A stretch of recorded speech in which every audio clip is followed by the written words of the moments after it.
ছেলেতে আব্বার কাব্বা সিগারেট আছে। যখন বিড়ি খাওয়া শুরু করলেন প্রথম বিসমিল্লাহ কয়ে যে সময় বিড়ি শুরু করছেন সে সময় একটু একটু আগানে বাগানে ফলাই ফলাই খাতেন না? মুরব্বিরা যদি দেখতেন যে বিড়ি দেহে ফেলাইছে, ফেলাই থুয়ে দড়ি মারতেন না? আর এখন কি হয়েছে, ছেলে সাবধান যুবক, আমার দিক আমার দিক, এদিক এদিক, এতে কি নিয়ে গেলিয়ে জানিয়ে যাবা? যুগ জামানা ভালো না, বাড়ি খারাপ হয়ে গেছে। একটা ছেলে পেলেও মুনিশি না, জন্মের বিয়াদব হয়ে গেছে। রাস্তায় আসলে আমরা প্রাইভেট কার নিয়ে আসছি, একটু দেখতেছে যেখান গাড়ি আসতেছে মাঝখানে দাঁড়ায় বেহা হইয়ে ফোন করতে তালিয়ে রয়েছে, হরেন দিলিও সরে না। ওই স্থানীয় প্রভাব আছে তার। তুমি হুজুর আসলে আসলে না আসলে না আসলে, মুরব্বী মখলেজ বলে মানামানি শেষ, কথা কর না কেন?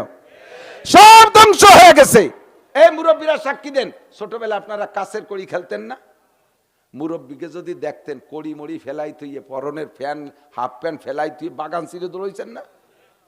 হ্যাঁ, যখন বিড়ি খাওয়া শুরু করলেন প্রথম বিসমিল্লাহ কয়ে যে সময় বিড়ি শুরু করছেন সে সময় একটু একটু আগানে বাগানে ফলাই ফলাই খাতেন না? মুরব্বীরা যদি দেখতেন যে বিড়ি দেহে ফেলাইছে, ফেলাই থুয়ে দড়ি মারতেন না?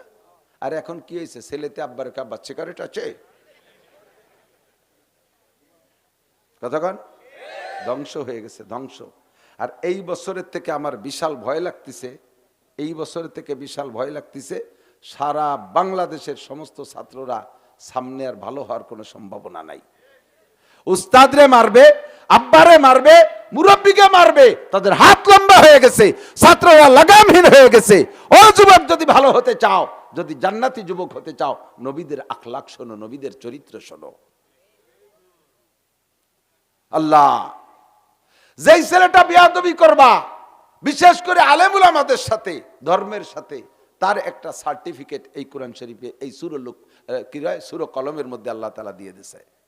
মাঝখানে বসে বলছি, বহুবার বলছি, শুনেছেন, হুজুর বয়ান করতেছে, মাঝখানে বসে ওই বদমাইশটা উদ্ভট কথা কয়, একবার আইটে যায়, একবার আসে, একবার হসা ফিরে দিয়ে বসে, মাঝে মাঝে পুটপুট করে বাদাম খায়, খেজুর খায়, ওই দেশে সিমির বিচি, কদুর বিচি, বাঙ্গির বিচি, এইগুলো শিখে শিখে খায়, ওই যে চড়া পাখির মতো দানের মতো খায়, এই বসে বসে খায়।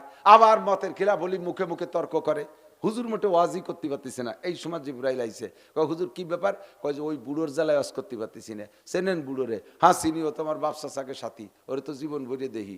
কয় যে ও ভাবে না, ওর আখলাক সম্পর্কে জানেন? কয় না, তা তো জানি না। কয় যে ওর আখলাকের মধ্যে মারাত্মক 9টা সমস্যা আছে, তার ভিতরে ওর আভ্যন্তরীণ সমস্যা, শ্রেষ্ঠ সমস্যা হলো ওই কি বলা হয়, অতুল্লিম বাদা জালিকা জানিম, ওইটা হলো জারস সন্তান হারামজাদা। জারস সন্তানের গ্রাম্য বাংলায় কি কয়? জাইরুর বাচ্চা। কয় না, কথা কয় না, কি কয়? জাইরুর বাচ্চা। ওটা জাইরুর বাচ্চা। ওর নাম ওয়ালিদ, ওর বাপের নাম মুগিরা বলে, ওর বাপ মুগিরা না, মুগিরার বাড়ির গোলাম, ওর মার সাথে আকাম করে ওদের ফয়দা দিছে। সে কথা সে কোনোদিন প্রকাশ করে না। ওই মুগিরার সাথে বাপের পরিচয় দেয়। মুগিরা বড় ধনী লোক, বড় নেতা ছিল, সেই নামে পরিচিত। ও কিন্তু মুগিরার জারস সন্তান, হারামজাদা। এর কারণে নবীর আদব রক্ষা করতে জানে না, আলেমুল আমার সম্মান জানে না, কোরআনের মজলিসের আদব জানে না, বেয়াদবি করে। হুজুর এই মাপকাঠিটা আপনার কাছে দিয়ে দিলাম। সূরা কলমের ভিতরে জিবরাইল বলে, কিয়ামত পর্যন্ত মুসলমানের সন্তানও যদি দেখেন আলেমের সাথে বেয়াদবি করছে, আলেমের গায়ে হাত দিয়েছে, আলেমকে গালি দিয়েছে, তাহলে মুখের পর বলতে না পারলেও তাকে বুঝে নেবেন ওর জন্মের মধ্যে দোষ আছে। জোরে, আরো জোরে। তোমারে মুখের পর বলতে পারলাম না যে তুমি এরকম বিয়াদবি করে দাঁড়াই রইছো কেন, ফেগা দরিয়া। মুখের পর কলাম না যে তুই জারির বাচ্চা, কিন্তু বুঝিয়ে ফেলাইছি তোর জন্মের মধ্যে কোনো না কোনো দোষ আছে। তুইও জানিস না, তোর বাপও জানে না, জানে তোর মা। বেশি আর কিছু কইলাম না। সাবধান, কোন নেতার পালায় পড়ে, কোন দলের পালায় পড়ে যেখানে হাত দাও না কেন, এই জায়গা হাত দিও না, এই জায়গা হাত দিও না। ভালো করে বুঝে নাও, আমরা তোমাকে বুঝে ফেলবো তোমার জন্মের মধ্যে দোষ আছে।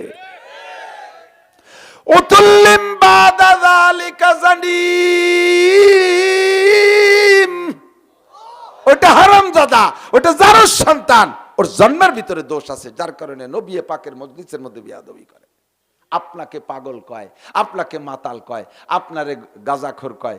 আপনার সম্পর্কে আমি বলে দিচ্ছি, আল্লাহ পাক বলেন, নুন একটা হরফ কোরআন শরীফে শুরুতে, এতে জের জবর পেশ নাই, এর জের জবর দেওয়া যাবে না, এর তরজমার চিন্তাও করা যাবে না। আল্লাহু আ'লামু বিমুরাদি বিযালিকা। তাফসীরের ভাষায় বলে হরফে মুকাত্তাত, কাটা কাটা হরফ, আলিফ লাম মিম, হা মিম, ইয়াসিন, তহা, আইন সিন কফ, এরকম কিছু থাকে। এ নিয়ে আমাকে ভাবার দরকার নাই। এরপরে আল্লাহ কসম খায়, ওয়াল কালামি ওয়া মা ইয়াসতুরুন। আমি কলমের কসম খেয়ে বলি, আমার সৃষ্টির ভিতরে বড় একটা সৃষ্টি কলম, আমি কলমের কসম খেয়ে বলি। আর কি কলমে যা লেখে, কলমে ওই কলমে কি লেখছে? আমাকে এই জাগা জমির দলিল লেখছে, ও কলমে 104খানা আসমানি কিতাব লেখছে। এই কিতাবগুলো দামি। আল্লাহ কয় কলমের কসম। আর এই আসমানি কিতাবের কসম খেয়ে বলি, কি কি কি বলবেন? নুন ওয়াল কালামি ওয়া মা ইয়াসতুরুন মা আনতা বিনিমাতি রাব্বিকা বিমাজনুন।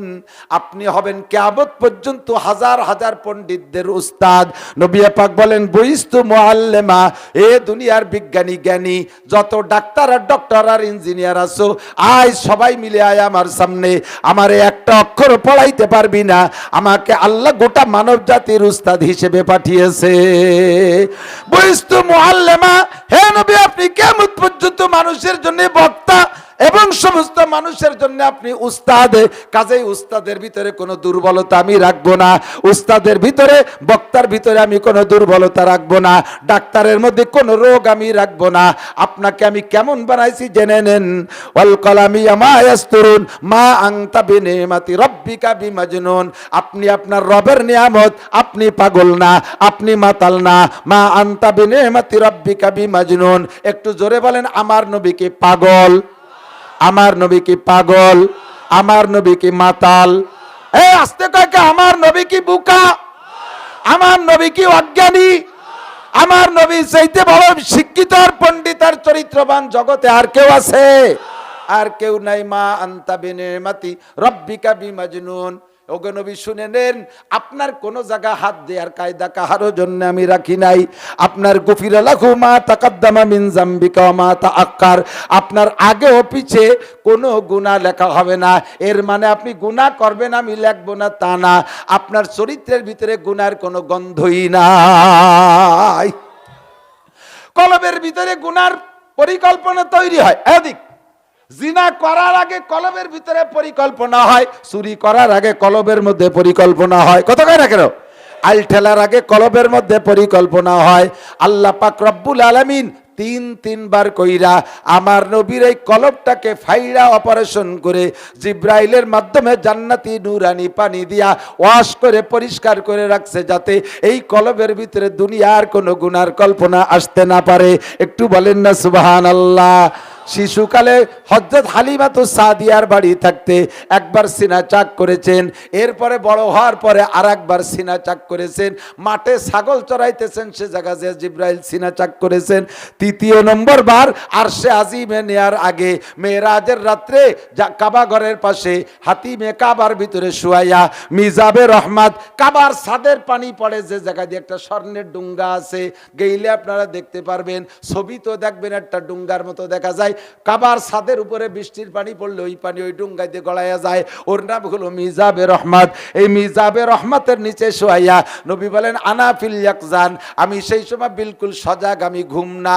জিবরিল একটা প্লেট আনলো, তস্তুম মিনাজ জাহাব মুলাব্বাতুম মিনান নূর, বড় একটা প্লেট আনছে, তার ভিতরে সব পানি। এই পানিটা যেন স্বর্ণের পেয়ালা, স্বর্ণের প্লেটের ভিতরে পানি থই থই করতেছে, মনে হয় যেন সেখান থেকে নূর চমকাইতেছে, আকাশের দিকে নূর উঠতেছে। কন্যা সুবহানাল্লাহ। জিব্রাইল আমার গলার ভিতরে হলকুমের এখান দিয়ে ছুরি ঢুকাই দিয়া আমার নাভি পর্যন্ত ফেড়ে বুকটারে টান দিয়ে খুলে ফেললো। আমি সবই দেখতেছি, আমি অজ্ঞান না। কলিজা আর হাড় আর লাঞ্চটাকে বের কইরা ওই পানির মধ্যে ভিজাইলো। আমি কইলাম, জিব্রাইল রে, আল্লাহর সাথে দেখা করাইতে নিবা, আমারে অপারেশন কেন করো? জিব্রাইল কয়, ওগো নবী, তারা রাব্বাকা লাইলাতু উসরিয়া বিকা আশারা মাররা বিগাইরি হিজাবির ইয়ালাইন। অর্ধ রজনীতে আপনি আপনার রবকে আপনার এই চর্মচক্ষু দিয়ে একে একে 10 বার দেখবেন। কন্যা সুবহানাল্লাহ। মুসা নবী একবার আল্লাহকে একটু দেখতে চাইছিল, কতদিন গল্প করার পরে মুসা নবী কয় রব্বি আরিনি আনজুর, আল্লাহ আমি একটু তোমারে দেখব, তোমার গল্পে এত মজা, তোমার কণ্ঠে এত স্বাদ। যুবকরা দিক তাকাও, ফোনে ফোনে দুই এক সময় দূরের এক মহিলার সাথে লাইন করে গেল, বুড়ো এক বিটি কি যে সুন্দর কথা কয়, কতদিন পর মনে হয়েছে এত সুন্দর মিঠে কথা কয়, দেখি এই বিটিটা কেমন। ফোন দিয়ে নিয়ে আইছো তুমি কানাইপুরীর মোড়ে, ওই জায়গা যেয়ে দেখো সেই মহিলা তোমার নানির বয়সী।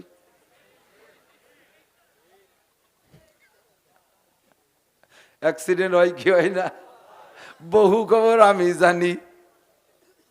আল্লাহু আকবার। মুসা নবী দীর্ঘদিন পর্যন্ত আল্লাহর সাথে প্রেম গল্পে আবদ্ধ, কয় রব্বি আরিনি, আল্লাহ তোমার কণ্ঠ এত মজা, তোমার চেহারায় কত মজা, একটু দেখবো। মুসাকে আল্লাহ বললেন কল আলান তারানি, ও মুসা আমারে দেখে সহ্য করতে পারবা না? কয় আল্লাহ পারবো। আল্লাহ কয় ওয়ান টেস্ট, সামান্য একটু নূর এই তুর পাহাড়ের উপরে রাখবো, ফাইনিস্তাকাররা মাকানাহু ফাসাউফা তারানি, ওইটুক দেখে সহ্য করতে পারলে এরপরে পুরো নূর দেখাবো।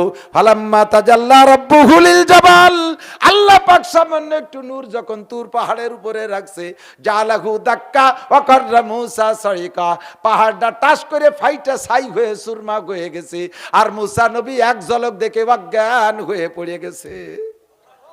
জিব্রাইল নবীকে বললেন ওগো নবী, মুসা নবী একটুক নূর দেখা বেহুশ হয়ে পড়ে গিয়েছিলেন, আজকে আপনি আপনার রবের নূর পরিপূর্ণ সম্পূর্ণ দেখবেন, একবার না দুইবার না, একে একে 10 বার।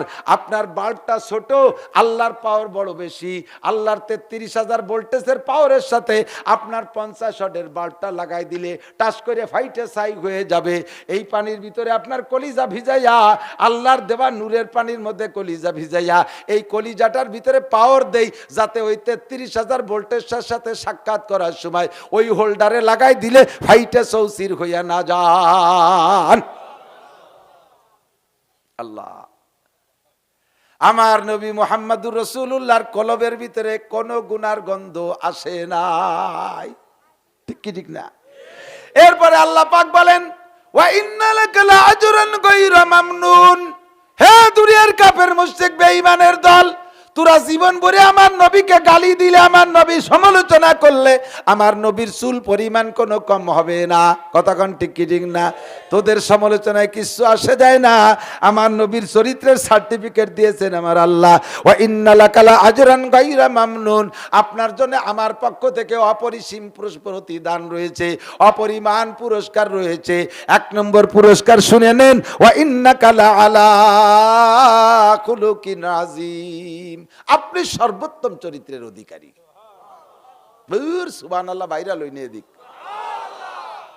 এত তা ভাইরাল হয়, সুবহানাল্লাহ সে আইতে পারে নাই না। আর একবার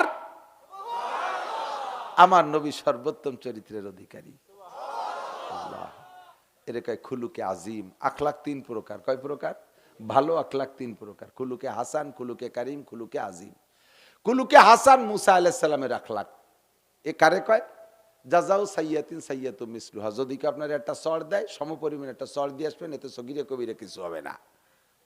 যদি আপনারা কেউ শুয়োরের বাচ্চা কয়ে গালি দেয়, আপনিও তারে দিয়েন, তাতে কোনো সগীরে কবিরে নেই। ও দেশে বিদে আপনি দেশে ফেরত হয়ে গেছে, সমান সমান হয়ে গেছে, ঠিক আছে?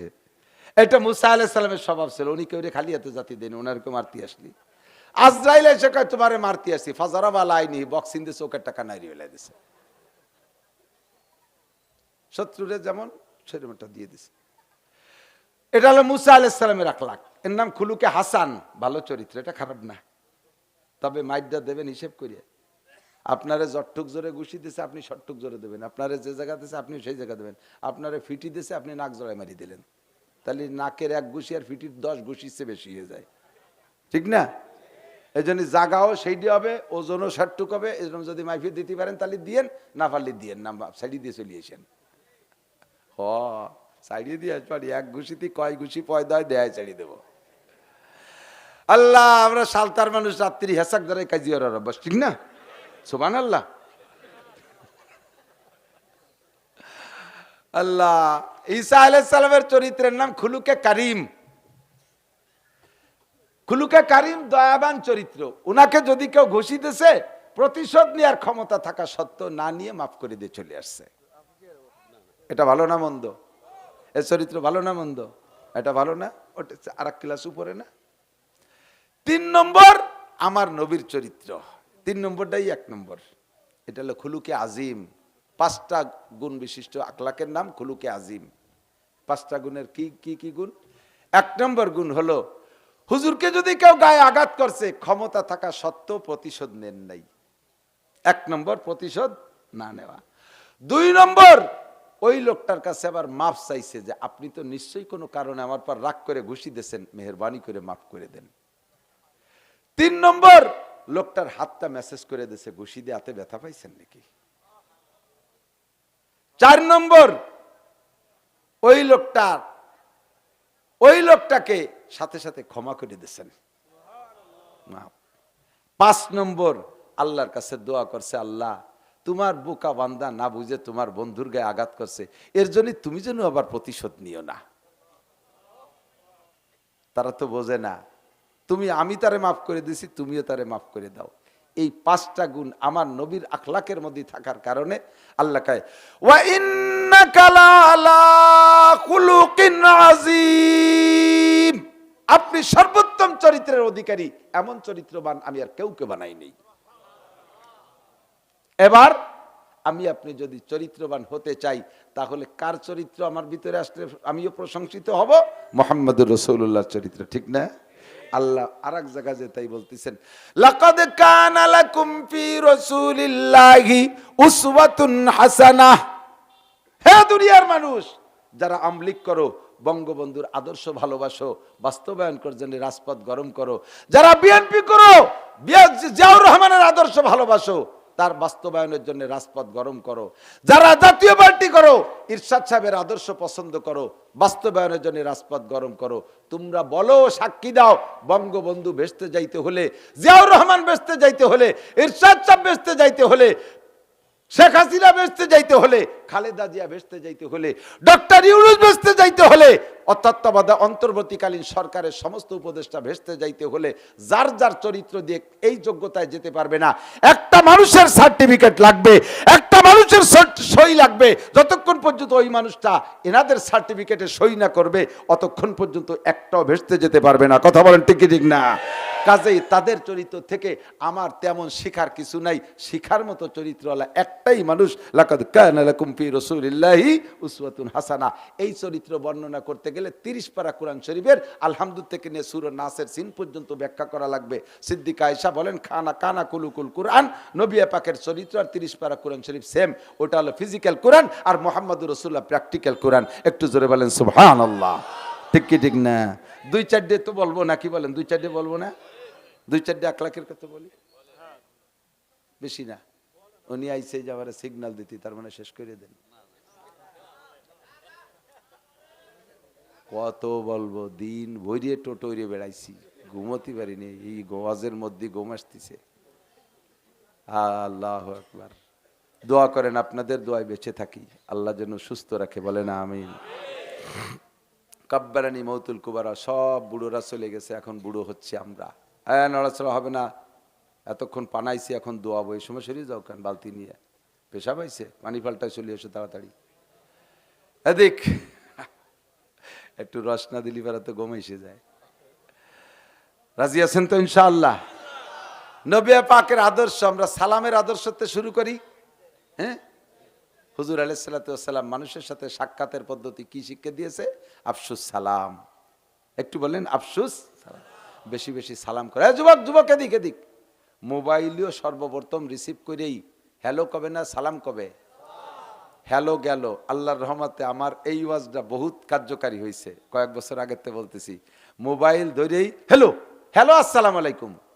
সালামের আগে যদি হ্যালো কয়, তাহলে ওই সালামের উত্তর না দিলে গুনাহ হবে না। অথচ সালামের উত্তর না দিলে অজীব তরকের গুনাহ হবে। কেন? হাদিসে আছে সালাম কবলাল কালাম, আগে সালাম পরে কালাম। ছোটরা পড়ে না, দেখছেন না? আজ হাদিস শরীফ, قال رسول الله صلى الله عليه وسلم السلام قبل الكلام, আগে সালাম পরে কালাম। এরকম কয় না? আগে সালাম পড়েন, বলেন পরে কালাম। আমাদের নেতারা স্টেজে আসে, ইদানিং তো আল্লাহ বাঁচাইছে, স্টেজে খালি হচ্ছে নেতা গেতে। আল্লাহ যেন আর কিয়ামতের আগে নেতারা স্টেজে না আসে। কি যে ডিস্টার্ব করে তা তোর কোয়ার কায়দা নাই। আইসে চেয়ার ভাইতে বসতে, হুজুর এটা বলবেন না, ওটা বলবেন না, সেটা বলবেন না, উনি যে কটা সেই দেয় সেই কটা বলবো। আমি দু একজন আপনি যে শিয়ে দেবেন তা আপনি কেন, আমি চলে যাই। কি যে কুয়ারার দিন চলে গেছে, আল্লাহ বাঁচাইছে।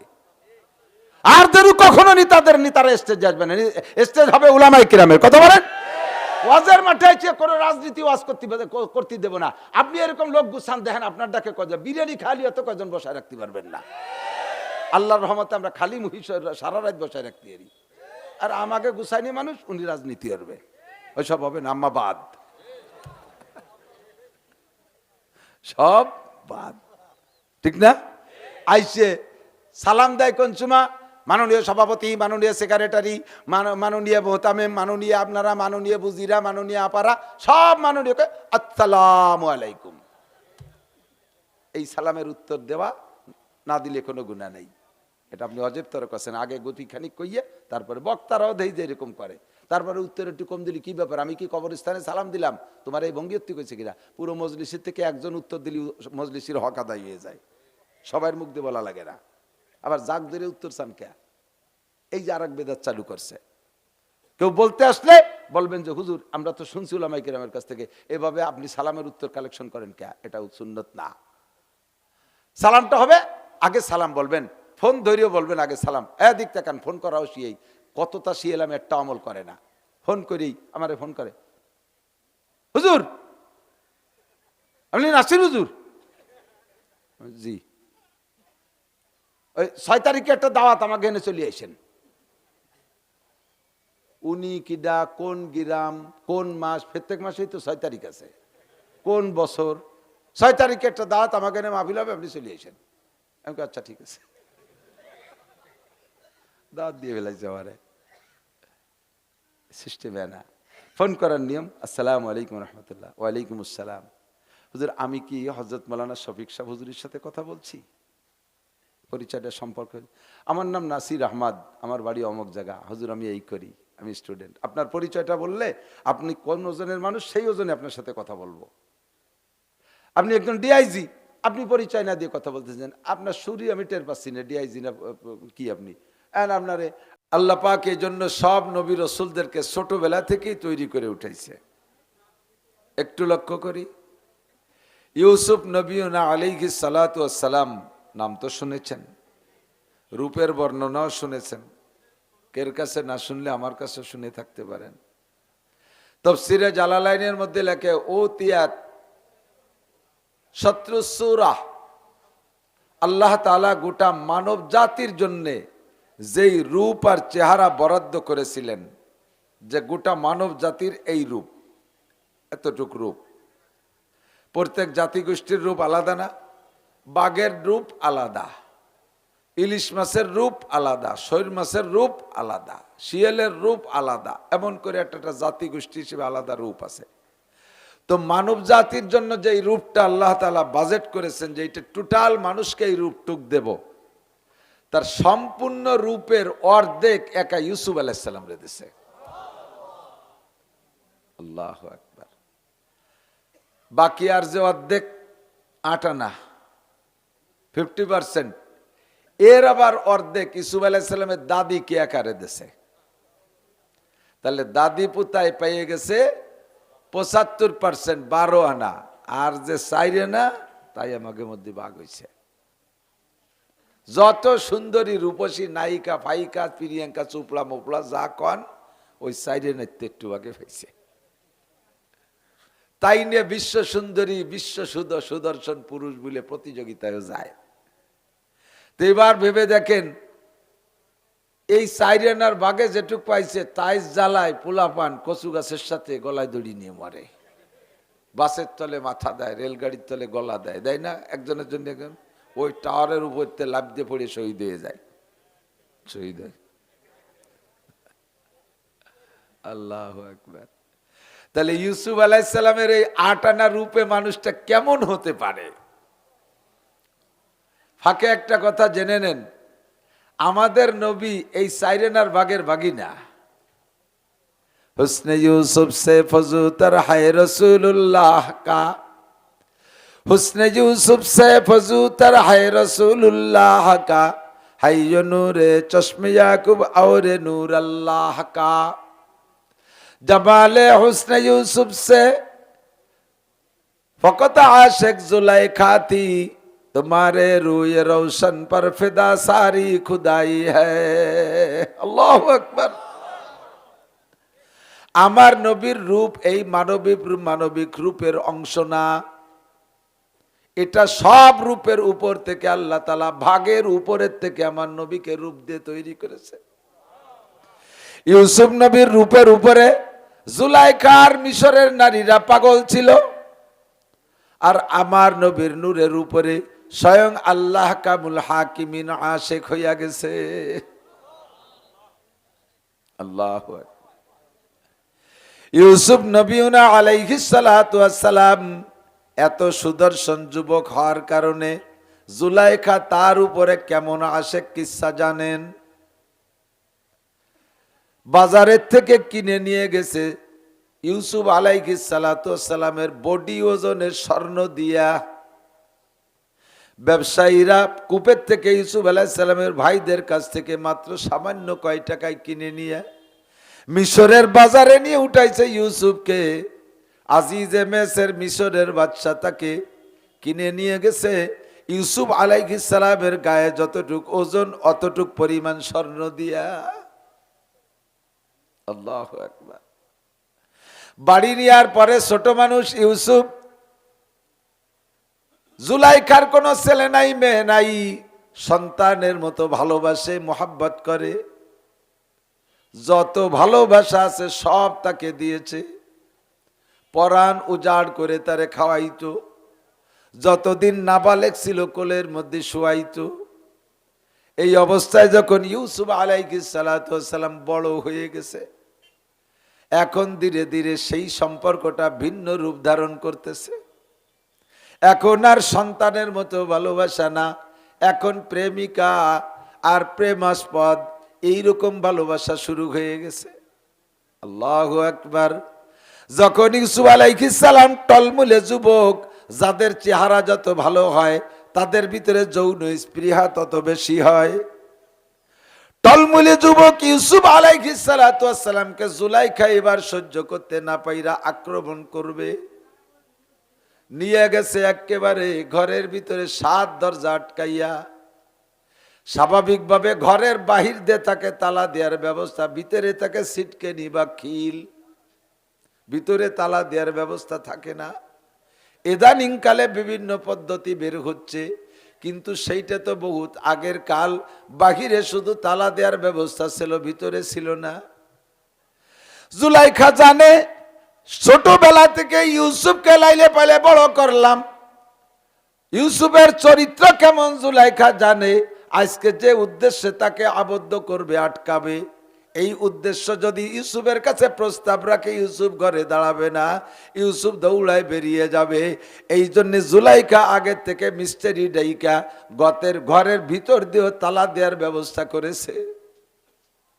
তালার চাবি থাকবে আমার কাছে, ইউসুফ তালা খুলতে না পারলে বের হইতে পারবে না, আমি আমার চাহিদা পূরণ করেই ছাড়বো।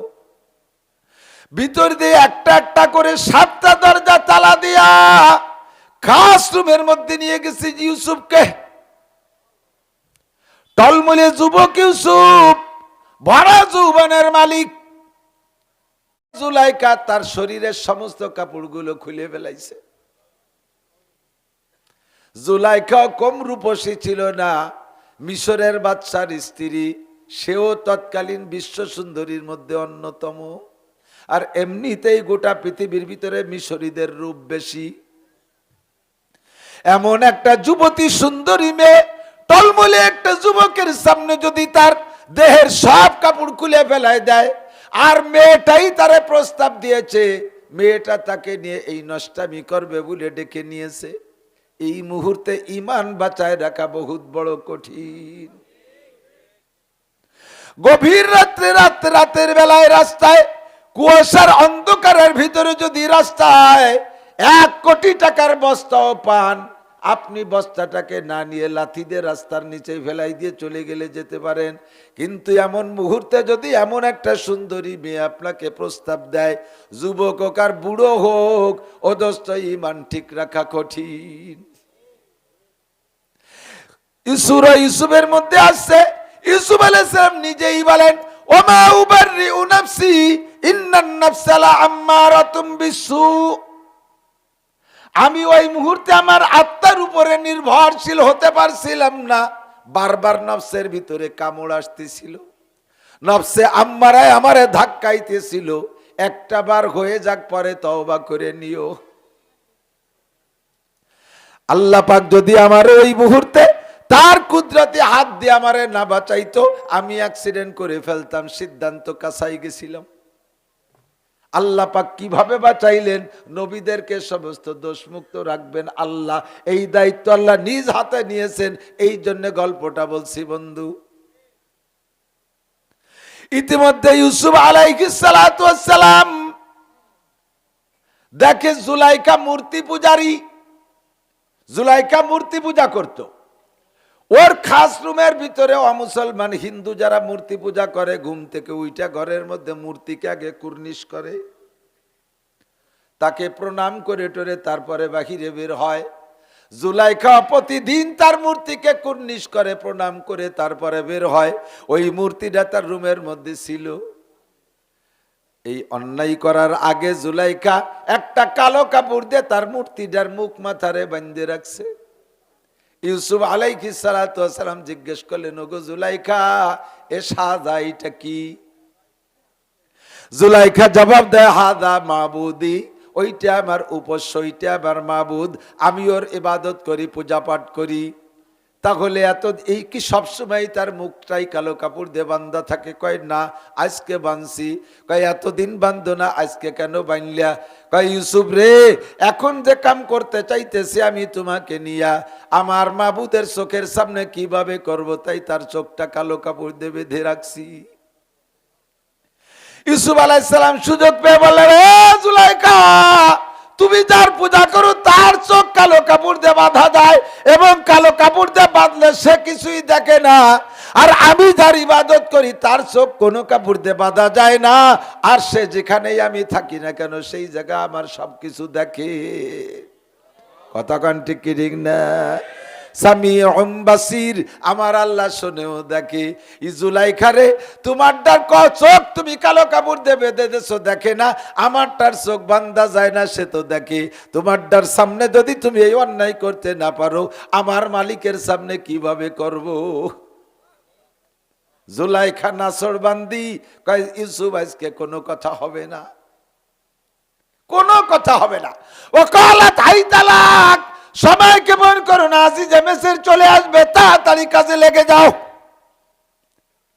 ইউসুফ আলাইহিস সালাতু ওয়াস সালাম ইতিমধ্যে দেখে ওই রুমের ভিতরে ওনার আব্বাজি ইয়াকুব আলাইহিস সালাম শাহাদাত আঙ্গুল কামড়ায় ধরে বসে রয়েছে। ইউসুফ আলাইহিস সালাম কয়, আমি যেই ঘরে থাকি আমার আব্বা তো জানে না, আমি বেঁচে আছি তাও আমার আব্বা জানে না। ভাইরা বলছে আমারে বাগে খেয়ে ফেলাইছে। আমি এই ঘরের মধ্যে এমন অন্যের দিকে যাইতেছি, আমার পাহারার জন্য আমার আব্বা আসছে কিভাবে? আমার আব্বা আসে নাই, আমার আব্বাকে আমার আল্লাহ পাঠাইছে। বাপের সামনে সন্তানে এমন অন্যায় করতে পারবে না, আমাকে পাহারা দেওয়ার জন্য আব্বাকে পাঠিয়ে দিয়েছে। আব্বাকে দেখার সঙ্গে সঙ্গে লজ্জায় ইউসুফ আলাইহিস সালাম দৌড় মারছে। আল্লাহর ভয় আর বাপকে দেখে লজ্জা, আল্লাহর ভয় আর বাপকে দেখে লজ্জায় দরজার দিক দৌড় মারছে। আল্লাহ কয়, ওয়াল্লাযীনা জাহাদু ফীনা লানাহদিয়ান্নাকুম সুবুলানা ওয়া ইন্নাল্লাহা লামাআল মুহসিনিন। যে আমার রাস্তায় চেষ্টা করে আমি আল্লাহ পাক তাকে সাহায্য করি। চেষ্টা যেখানে শেষ হইয়া যায় আমার রহমত সেখান থেকে শুরু হইয়া যায়। দরজার চাবি ছিল জুলাইখার কাছে। ইউসুফ আলাইহিস সালাম দরজার কাছে আসার সঙ্গে সঙ্গে টাস করে তালাটা খুলে গেল, খট করে দরজাটা খুলে গেল। বের হয়ে গেলেন, এক দরজা খোলার সাথে সাথে চিন্তা করলেন বিনা চাবিতে যখন এক দরজা খুলছে নিশ্চয়ই বাকি দরজাগুলো খুলবে। এক একটা দরজার কাছে যায় আর এক একটা তালা খুলে যায়, এমন করে 7টা দরজা খুলে গেল। ইউসুফ আলাইহিস সালামকে আল্লাহ তাআলা এই নোংরামির থেকে বাঁচাই নিয়ে গেলেন।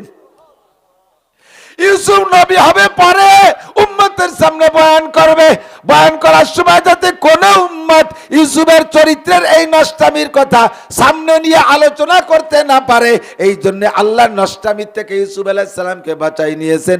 কোন নবীকে আল্লাহ তাআলা এমন দোষে দোষী করে নাই, ঠিক না? লম্বা কিসসা, বিশাল লম্বা, কইতে গেলে রাত কেটে যাবে। অবশেষে শেষ টুকুই তো ভালো লাগে আমার কাছে। আল্লাহ, উলামায়ে কিরামও শুনবেন। আপনারা আমার চেয়ে সবাই বেশি জানেন, তারপরেও অনেক সময় অনেক কথা গোপনে অনেক জায়গা পাওয়া যায় যা সেদিকে আপনার নজর পড়ে নাই। এজন্যে জানবেন, আমার জেনুইন হাওলা তাফসীরে জালালাইনের সূরা ইউসুফের টিকা পৃষ্ঠা নম্বর মনে নাই, টিকার ভিতরে এই ওয়াকিয়াটা তাফসীরের হাওলা দিয়ে লিখেছে। ইউসুফ আলাইহিস সালাতু ওয়াস সালাম পরবর্তীতে তো ওখানের পরে ওই ঘটনায় তো জুলাইখার কেসে রাজা বাদশারা নিজেদের পরিবারের বাঁচানোর জন্য কৌশল করে ইউসুফ আলাইহিস সালামের জেলে দিয়ে দিয়েছে। জেলে দেওয়ার পরে কিছুদিন পর ইউসুফ আলাইহিস সালামের রূপ, চেহারা, আমল, লাখ লাখ চাল চলন, উঠা বসা, অল এভরিথিং দেখা জেলখানার যুবকরা বুড়োরা এসে কয়, আমার সাথে একটু দোস্ত ফাতাবেন। এই দোস্ত ফাতানোর হিড়িক পড়ে গেছে, আমি আপনারে ভালোবাসি, আই লাভ ইউ, আমি আপনাকে ভালোবাসি। তো ইউসুফ আলাইহিস সালাম কয়, আর কেউ আমারে ভালোবাসো না, আর ভালোবাসার দরকার নাই। ছোটবেলায় মা মরে গেছে, ফুফুর কাছে লালিত পালিত হয়েছি, ফুফু আমার এরকম ভালোবাসতো। নির্দিষ্ট সময়ের জন্য ফুফুর কাছে ছিলাম, টাইম শেষ হয়ে গেছে, আব্বা কইল যে বুন্ডি, ছোট বুন্ডি আমাকে বুন্ডি কয়, ঠিক আছে নাকি, বুন্ডি আমার ইউসুফরে ফেরত দে। আমার ফুফু আমারে এত ভালোবাসতো, নিজের সন্তানদের চাইতে ভালোবাসতো। এই ফুফু আমারে দেবে না বিদায় কৌশল করিয়া ফুফু আমারে চোর বানাইছে। কি চোর? সেই সময় ওই শরিয়াতের নিয়ম ছিল, চোরের কাছে যদি মাল ধরা পড়ে তাহলে মাল সহ চোররে মালিকরে দিয়ে দিতে হবে। বুঝেন নাই? আপনি কোনো বাড়ি যে চুরি আসছেন, ধরা পড়ে গেছেন, আপনি যে মাল নেছেন তা তো মালিকের যাবেই, মালিকের দিতে হবে, আপনারও মালিকের গোলাম বানায় দিতে হবে, আপনি আর বাড়ি আসতে পারবেন না। এটা ছিল বিচার। তো ইয়াকুব আলাইহিস সালাম যখন কইছে বুন্ডি আমার ইউসুফরে ফেরত দে, আমি থাকতে পারতেছি না, বুন্ডিও ইউসুফ আলাইহিস সালাম ভাতিজারে এত ভালোবাসছে, দিয়ে থাকতে পারবে না বিদায় তারে চোর বানাইছে। কয় ঠিক আছে যাও, তো তোমার শাল নিয়ে যাও, তোমার শাল আমি তো রাখতে পারবো না। তো ব্যাগ বক যখন গুছাইতেছে, বাড়ি উনার একটা স্বর্ণের পেয়ালা ছিল, ওইটাই ব্যাগের মধ্যে দিয়ে দিচ্ছে কায়দায়। বাইরবিটা নিয়ে চলে গেছে বাড়ি। যাওয়ার পরে কয়েকদিন পরে বাইরে, ও ভাই দাও দি তোমার শালের ব্যাগের মধ্যে আমার বাটিটা আছে নাকি, আমার সেই সোনার বাটিটা তো পাচ্ছি না। পরে দেয় যে সেই ব্যাগের মধ্যে সোনার বাটি। কয় তোমার শাল আমার বাটি চুরিয়ে নিয়ে গেছে, এখন সে চোরের যে বেঁচে তাই করো, তার মানে বাটি সহ শালটা ফেরত দাও।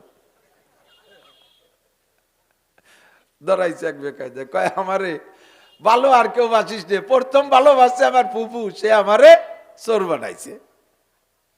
তারপরে ভালোবাসছে আমার আব্বা, আব্বা ভালোবাসার কারণে ভাইরা আমারে মারার জন্য কূপের মধ্যে ফেলাইছে, 2 নম্বর ভালোবাসা।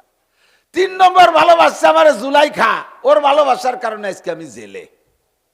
তোরা আর কেউ ভালোবাসিস না, পরে ভাসি হয়ে যাবানি, আর আমার ভালোবাসার দরকার নেই। আল্লাহু আকবার। সময় মতো আল্লাহ তাআলা কুদরতি কায়দা ইউসুফ আলাইহিস সালামরে বের করে দিয়েছে। আমার ওয়াজ কিন্তু অন্যদিকে আইসে গেল, বক্তাকে সিস্টেম খারাপ লাগতেছে নি আপনাদের কাছে? কষ্ট আছে বলতে গেলেই ভালো লাগে। তো ইউসুফ আলাইহিস সালাতু ওয়াস সালাম পরবর্তীতে যখন বের হলেন, তো লম্বা কিসসা, বের হইছেনই উনি সর্বপ্রথম খাদ্যমন্ত্রী হইয়া। কি মন্ত্রী? খাদ্যমন্ত্রী হয়ে বেরোইছে। খাদ্যমন্ত্রী হয়ে বেরোইয়া কিছুদিন খাদ্যমন্ত্রী থাকার পরে এরপরে আল্লাহ তাআলা সুযোগ করে দিয়েছেন, আজিজে মিসর মিশরের বাদশা ইন্তেকাল করছে, সকলের সম্মতিক্রমে একেবারে কোনো বিরোধী দল ছিল না, এক বাক্যে ইউসুফ আলাইহিস সালাম প্রেসিডেন্ট। বলবেন না সুবহানাল্লাহ? এক বাক্যে প্রেসিডেন্ট হয়ে গেছে। তো প্রেসিডেন্ট হওয়ার পরে এরপরে ইউসুফ আলাইহিস সালাম বিয়ে শাদিও করছে ইত্যাদি ইত্যাদি। বাপ ভাই সব মা বাপ যারা ছিল ওনাদেরকে সবাইকে নিয়ে গেছেন, মিশরেই বাসিন্দা করে দিয়েছে। জুলাইখার স্বামী তো নাই, এখন স্বামী না থাকলে তো উনিও রানী থাকলেন না, উনিও সরকারিভাবে সরকারি বাসভবন থেকে বের হয়ে চলে গেছেন। যাইয়া সোনা দানা জীবন ভরে যা কামাই করছিল সব নিয়েই গেছে। যাইয়া একটা ঘর বিল্ডিং বানাইছে সুন্দর করে, সেখানে বসবাস করতে করতে করতে করতে দীর্ঘদিন বসবাস করতেছে। এর মধ্যে আর ইউসুফ আলাইহিস সালামের সাথে যোগাযোগ নাই, কিন্তু সারাটা জীবন ইউসুফ আলাইহিস সালামের জন্য কাঁদতে আছে।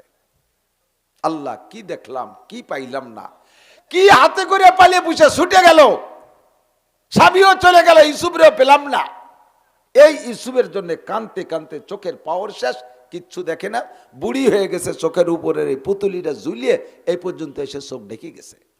চামড়া সুন্দরী মহিলা, স্বাস্থ্য ভালো, শুকোই গেছে, চামড়া গরুর গলার মতো এরকম ঝুলিয়ে গেছে, সবকিছু শেষ, কুজো এরকম হয়ে গেছে। কেউরে পাইলেই তারে কয়, তোরা কি আমার একটু ইউসুফের সাথে সাক্ষাৎ করাই দিতে পারিস? কয় যে কি দেবেন? কয় যে যা চাস তাই দেবো, এই নে টাকা নে। সে টাকা নিয়ে খাইয়ে দিয়ে চলে যায়, আর ইউসুফের সাথে যোগাযোগ করে না। আমাকে চট্টগ্রাম পটিয়া মাদ্রাসার একজন হুজুরির সম্পর্কে আমি শুনেছি।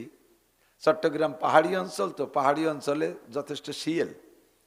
তো এই শীতকালে কঠিন কনকনে শীতের রাত্রিরে শিয়াল ডাকতেছে।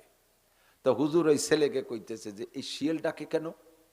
কয় যে হুজুর শীতের জ্বালায় ওগে তো খেতা কাপড় নাই, লুঙ্গি মুঙ্গি নাই, জ্যাকেট ফ্যাকেট নাই, লেফ খেতা নাই, এই জন্য শিয়াল এই শীতের জ্বালায় কাঁদতেছে। তো হুজুর ওই একটা মাইটিয়ে ঠিলের ভিতরে পয়সা তো ব্যাংক এক ঠিলে ভরিয়ে গেছে। কয় যে এই ঠিলের টাকা নিয়ে যা, যাইয়ে কালকে এই শিয়ালকে সবাই কম্বল কিনে দিবি। টালটু ছাত্র তো চায়, ওরা 2-3 জন পাইয়ে সেই ঠিলে ধরে নিয়ে বাগযোগ করে নিয়ে ওরা খাই দিয়ে। এখন পরের রাত্রে তো শিয়াল ডাকার কথা না, কম্বল পাইছে। পরের রাত্রে শিয়াল আবার ডাকতেছে। কয় যে কি ব্যাপার, তোকে টাকা দিলাম, শিয়ালের কম্বল কিনে দিস নি? কয় যে হ্যাঁ দিচ্ছি তো হুজুর। তাই ডাকে, কয় আজকে শকর আদায় হচ্ছে, আজকে শিয়ালে কম্বল পেয়ে শকর আদায় হচ্ছে। ইউসুফ আলাইহিস সালাম রে দেখার জন্য জুলাইখা যে বাটপারে টাকা দেয়, সেই বাটপার টাকা খাইয়ে দেয়, এই ওইরকমটা ভাও কথা কয়। আর ইউসুফ আলাইহিস সালাম বাসার থেকে বেরোইয়া অফিসে যাইতেন যে ঘোড়াটায় চড়িয়া, সারা দুনিয়ায় সেই ঘোড়ার শুরু থেকে নিয়ে আজও পর্যন্ত এর সেকেন্ড ঘোড়া তৈরি হয় নাই, এই ঘোড়ার বিকল্প তৈরি হয়নি। একটাই মাত্র ঘোড়া আল্লাহ তাআলা বানায় দিয়েছিলেন।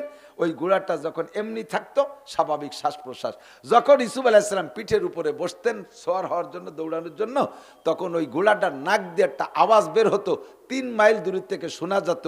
আমাদের নেতারা আসে, দেখেন না, নেতাকে গাড়ি দিয়ে ইউসুফ আলাইহিস সালামের ঘোড়ার শব্দ বাইর হয়, কু কু কু কু করতে আসে। আল্লাহু আকবার। ইউসুফ আলাইহিস সালামের এই ঘোড়ার আওয়াজ 3 মাইল দূরত্বে শোনা যাইত। তো জুলাইখা লাস্টে নিজের ঘর বাড়ি ফেলাইয়া রাস্তার পাশে, যেই রাস্তা দিয়ে ইউসুফ আলাইহিস সালাম যায়, সেই রাস্তার পাশে একটা সাবলা বাঁধে ওই জায়গা অপেক্ষা করতেছে যে ইউসুফ এখান দিয়ে যায়, বিয়ে তো আর হবে না, এখন যে চেহারা আমার যা অবস্থা হয়ে গেছে, ইউসুফ তো আর আমার বিয়ে করবে না। তো ইউসুফরে যদি মরার আগে একটা নজর দেখতে পারতাম, বাটপাড়া তো সব টাকা পয়সা খাইয়ে শেষ করে ফেলাইছে, এখন আমার পয়সা করিও কিছু নেই, শেষকালে দেখি নিজের চেষ্টায় পারি নাকি। এইভাবে যাইয়ে ওখানে বসে অপেক্ষা করে। আর ওই মূর্তিটা সেটা সাথে আছে, দিনরাত ভরে সনাম সনাম সনাম সনাম সনাম আরিনি ইউসুফ, সনাম আরিনি ইউসুফ। সনাম মানে মূর্তি, দেবতা। ও দেবতা, আমার একটু ইউসুফের সাথে সাক্ষাৎ করাই দাও। আজকে সনামের পার পড়িয়ে পূর্ণ সিজদা করে কান্নাকাটি করে বেরিয়েছে, সনাম আজকে যদি ইউসুফরে তুই দেয়াতে না পারিস, তাহলে তোরে আমি শেষ করে ফেলাই দেবো, তোর সনামগিরি আমি ছুটে ফেলবো।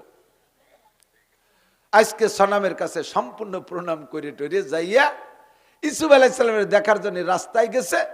এই মাত্র 2 মিনিট আগে ইউসুফ চলে গেছে। ইউসুফ কইতে চলে গেল, দুঃখী জ্বালাই বাসে না। এখন এতদিন যারা ইবাদত করছে, দৈরিত তারা সর্দি ফেলাই দিতে পারে না। আগামীকালকের সিদ্ধান্ত নেছে তাহলে এই সনামবাদ ইউসুফ যার ইবাদত করতো ওই যে আমার সে ঘরের মধ্যে কইছিল আজকে তার কাছে একটু কয়ে দেখি দেখা করাই নাকি। আজকে সিজদায় পড়ে বলতেছে রব্বি ইউসুফ,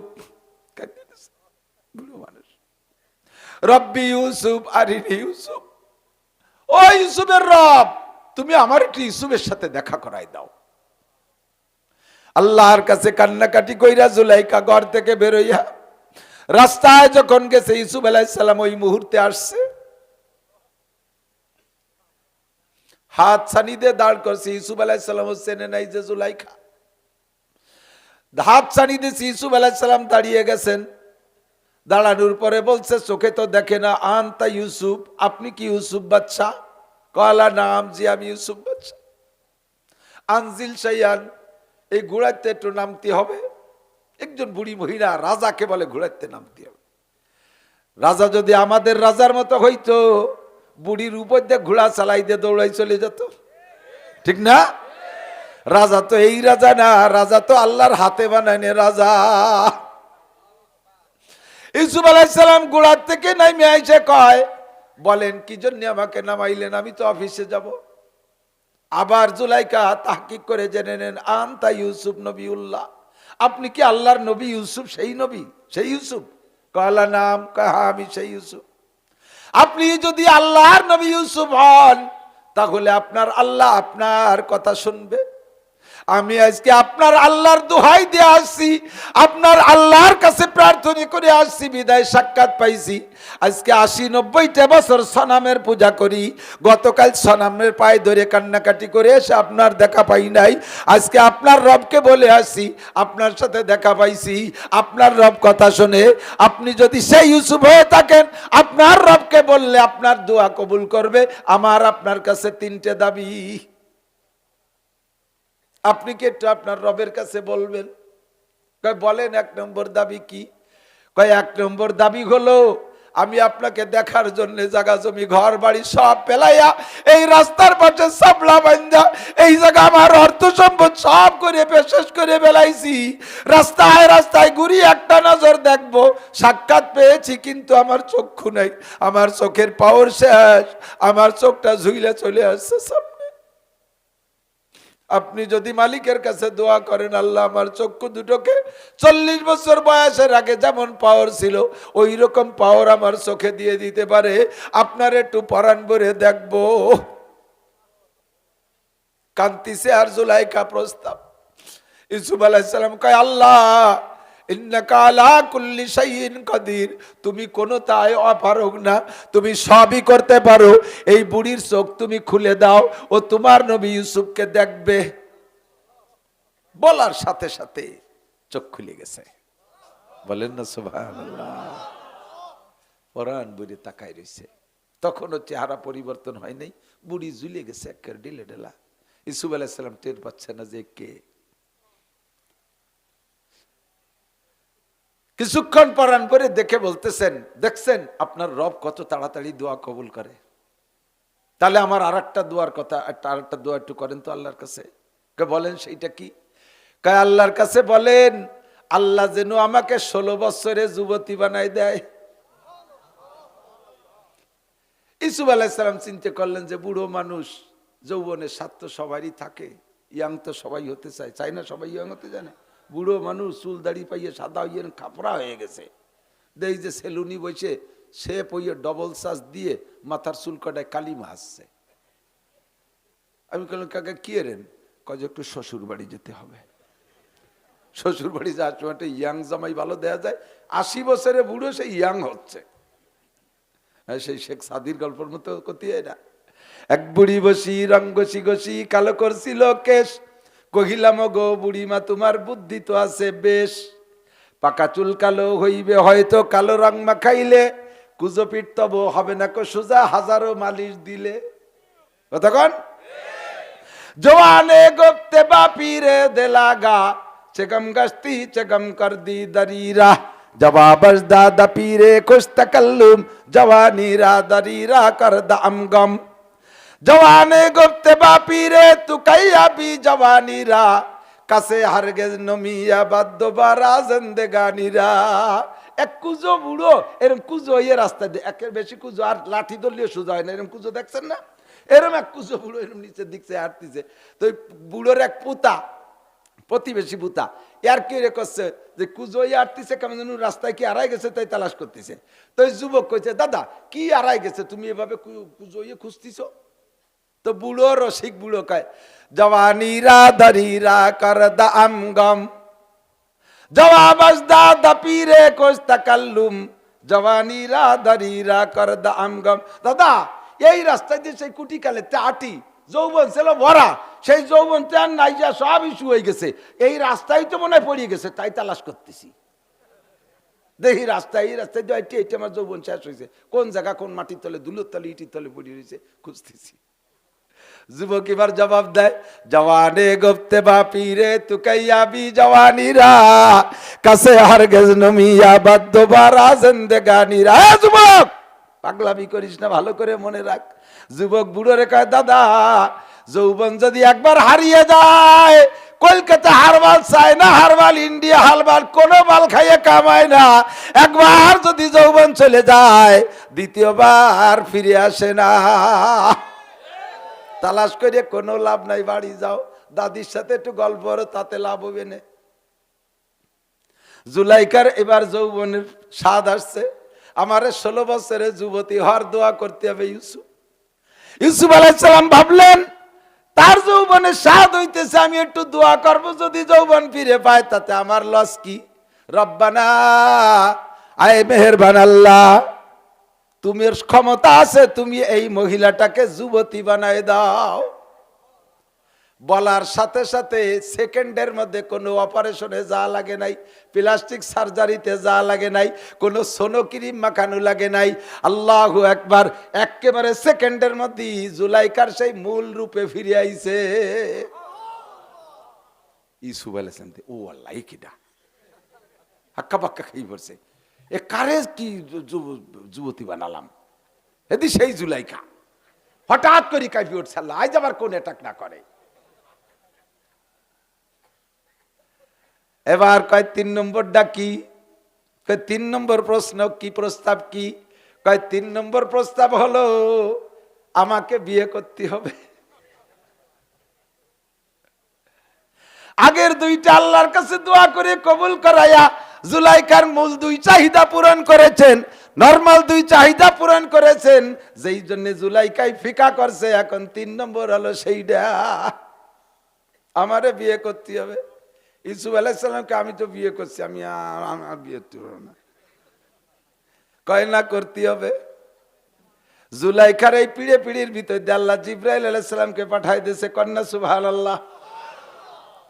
জিব্রাইল আলাইহিস সালাম আইসে কয়, ইউসুফ আল্লাহ পাক আপনাকে অনুমতি দিয়েছে জুলাইখারে বিয়ে করার।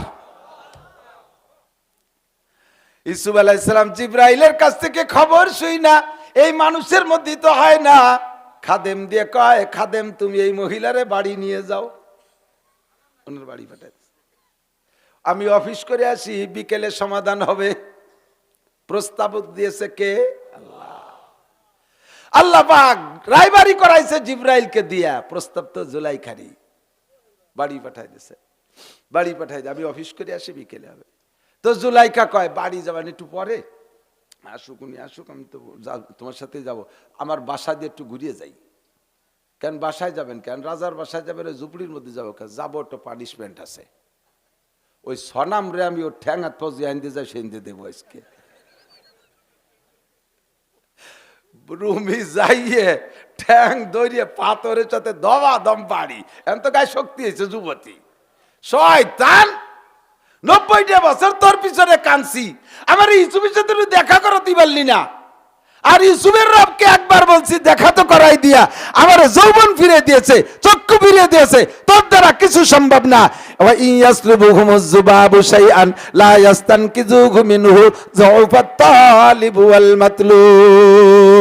আরে তুই এত দুর্বল, এত দুর্বল, আমি তোরে ভাঙ্গে হাত পা গুঁড়ো গুঁড়ো করে ফেলাই। আমি এতদিন ইবাদত করেছি, আমি ছিলাম বান্দা আর তুই ছিলি মাবুদ। আজকে মাবুদের হাত পা ভাঙ্গে গুঁড়ো গুঁড়ো করি আমি বান্দা হইয়া, আমার একটা লোমেও তুই হাত দিতে পারিস না। তোর নাক মুখ চোখ কান যদি মশামাছিতে খুলেও নিয়ে যায়, প্রতিবাদ করতে পারিস না। আমি এতদিন ভুলের মধ্যে ছিলাম, আল্লাহ আমারে হিদায়াত দিয়েছে, তোরে আমি জাহান্নামে পাঠাই দে, তারপরে ইউসুফের বাড়ি যাব।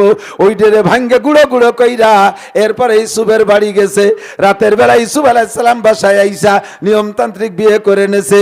আল্লাহর এমন কুদরত আর কারিশমা, ইউসুফ আলাইহিস সালামের আরো স্ত্রী ছিল, তাদের কাহারো থেকে কোনো সন্তান হয় নাই। এই জুলাইখারে যুবতী বানাই দিয়ে বিয়ে করার পরে এই জুলাইখার ঘরে আল্লাহ তাআলা সন্তান দিয়েছে। সেই সন্তানের ভিতরে একটা সন্তানের নাম হলো রহিমা। কি নাম? এই রহিমা কে? হযরত আইয়ুব আলাইহিস সালামের স্ত্রী, লাইয়া বিনতে মানসা ইবনে ইউসুফ। লাইয়া বিনতে মানসা ইবনে ইউসুফ, ইউসুফ আলাইহিস সালামের ছেলের নাম মানসা, তিনিও নবী ছিলেন। মানসার মেয়ের নাম হলো লাইয়া, এই লাইয়ার অপর নাম হলো রহিমা। এই রহিমাকে আবার বিয়ে করাইছে আইয়ুব আলাইহিস সালামের সাথে। সে জায়গা যাই আবার আর এক আজীব ঘটনা আইয়ুব আর রহিমার, লম্বা কিসসা, সেদিক যাব না। আল্লাহু আকবার। তো দোস্ত, আল্লাহ তাআলা চরিত্রকে হেফাজত করেছেন। এইটাই আমি বলতে যে লম্বা করে ফেলাইছি, কষ্ট হয়েছে নাকি আপনাদের? আল্লাহু আকবার। ইউসুফ আলাইহিস সালামকে আল্লাহ তাআলা ওখান থেকে বাঁচাইছে।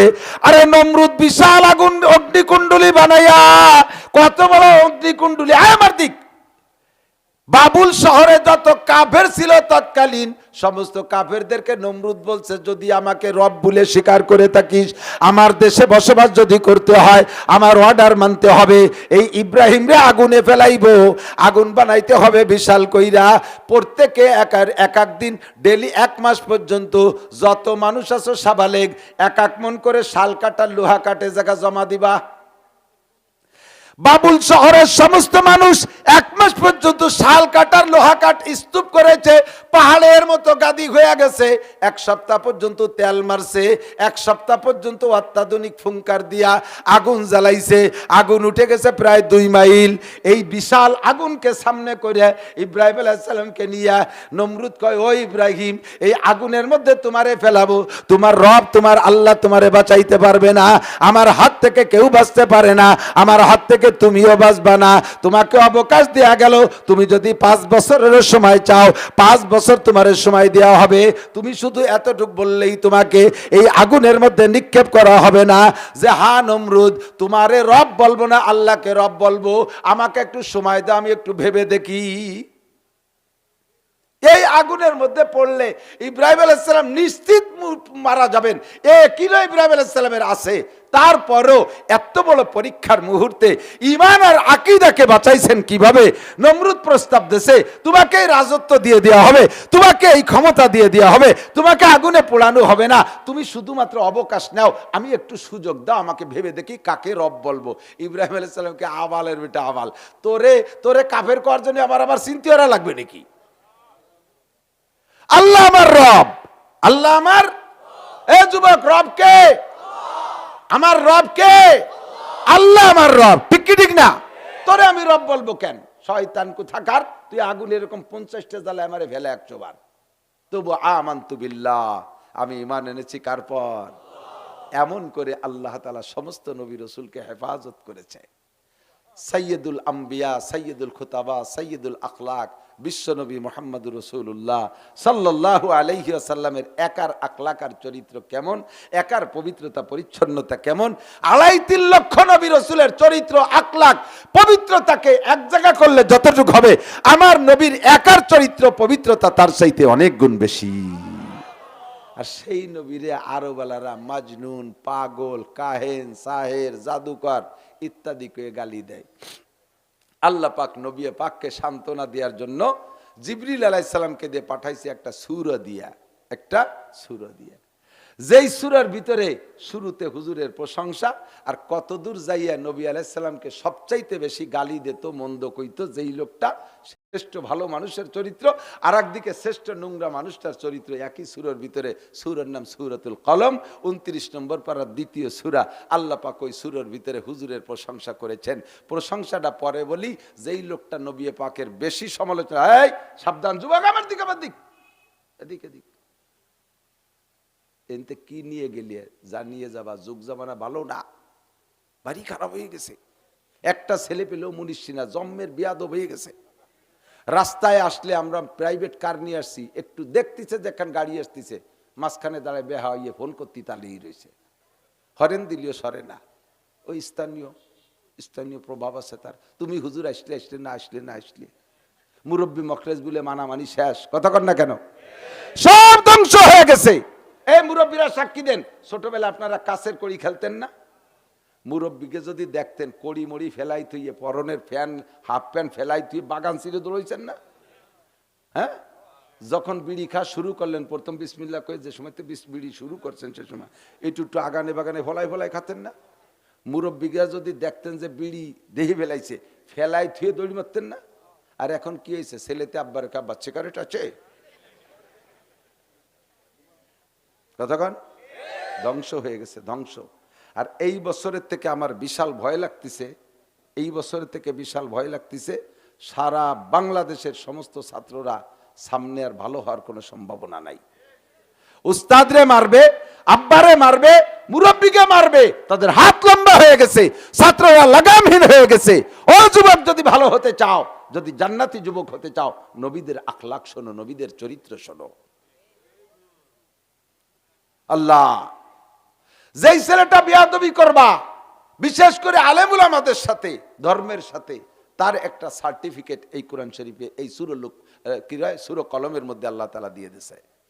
মাঝখানে বসে বলছি, বহুবার বলছি, শুনেছেন, হুজুর বয়ান করতেছে, মাঝখানে বসে ওই বদমাইশটা উদ্ভট কথা কয়, একবার আইটে যায়, একবার আসে, একবার হসা ফিরে দিয়ে বসে, মাঝে মাঝে পুটপুট করে বাদাম খায়, খেজুর খায়, ওই দেশে সিমির বিসি, কদুর বিসি, বাঙ্গির বিসি, এইগুলো সিগে খায়, ওই যে চড়া পাখির মতো, দানের মতো খায়, এই বসে খায়। আবার মতের খিলা বলি মুখে মুখে তর্ক করে। হুজুর মোটে ওয়াজি করতে পারতেছে না। এই সময় জিবরাইল আইছে, কয় হুজুর কি ব্যাপার? কয় যে ওই বুড়োর জ্বালায় ওয়াজ করতে পারতেছি না। চেনেন বুড়োরে? হ্যাঁ চিনি, ও তোমার বাপ চাচাকে সাথী, ওরে তো জীবন ভরে দেখি। কয় যে ও ভাবে না, ওর আখলাক সম্পর্কে জানেন? কয় না, তা তো জানি না। কয় যে ওর আখলাকের মধ্যে মারাত্মক 9টা সমস্যা আছে, তার ভিতরে ওর আভ্যন্তরীণ সমস্যা, শ্রেষ্ঠ সমস্যা হলো ওই কি বলা হয়, অতুল্লিম বাদা জালিকা জানিম, ওইটা হলো জারস সন্তান হারামজাদা। জারস সন্তানের গ্রাম্য বাংলায় কি কয়? জাইরুর বাচ্চা। কয় না, কথা কয় না, কি কয়? জাইরুর বাচ্চা। ওটা জাইরুর বাচ্চা। ওর নাম ওয়ালিদ, ওর বাপের নাম মুগিরা বলে, ওর বাপ মুগিরা না, মুগিরার বাড়ির গোলাম, ওর মার সাথে আকাম করে ওদের ফয়দা দিছে। সে কথা সে কোনোদিন প্রকাশ করে না। ওই মুগিরার সাথে বাপের পরিচয় দেয়। মুগিরা বড় ধনী লোক, বড় নেতা ছিল, সেই নামে পরিচিত। ও কিন্তু মুগিরার জারস সন্তান, হারামজাদা। এর কারণে নবীর আদব রক্ষা করতে জানে না, আলেমুল আমার সম্মান জানে না, কোরআনের মজলিসের আদব জানে না, বেয়াদবি করে। হুজুর এই মাপকাঠিটা আপনার কাছে দিয়ে দিলাম। সূরা কলমের ভিতরে জিবরাইল বলে, কিয়ামত পর্যন্ত মুসলমানের সন্তানও যদি দেখেন আলেমের সাথে বেয়াদবি করছে, আলেমের গায়ে হাত দিয়েছে, আলেমকে গালি দিয়েছে, তাহলে মুখের পর বলতে না পারলেও তাকে বুঝে নেবেন ওর জন্মের মধ্যে দোষ আছে। জোরে, আরো জোরে। তোমারে মুখের পর বলতে পারলাম না যে তুমি এরকম বিয়াদবি করে দাঁড়াই রইছো কেন, ফেগা দরিয়া। মুখের পর কলাম না যে তুই জারির বাচ্চা, কিন্তু বুঝিয়ে ফেলাইছি তোর জন্মের মধ্যে কোনো না কোনো দোষ আছে। তুইও জানিস না, তোর বাপও জানে না, জানে তোর মা। বেশি আর কিছু কইলাম না। সাবধান, কোন নেতার পালায় পড়ে, কোন দলের পালায় পড়ে যেখানে হাত দাও না কেন, এই জায়গা হাত দিও না, এই জায়গা হাত দিও না। ভালো করে বুঝে নাও, আমরা তোমাকে বুঝে ফেলবো তোমার জন্মের মধ্যে দোষ আছে।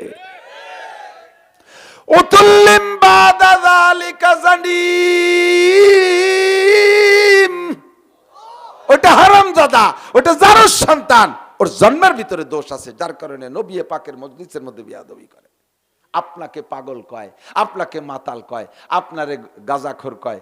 আপনার সম্পর্কে আমি বলে দিচ্ছি, আল্লাহ পাক বলেন, নুন একটা হরফ কোরআন শরীফে সূরার শুরুতে, এতে জের জবর পেশ নেই। এর জের জবর দেওয়া যাবে না, এর তরজমার চিন্তাও করা যাবে না। আল্লাহু আ'লামু বিমুরাদি বিযালিকা।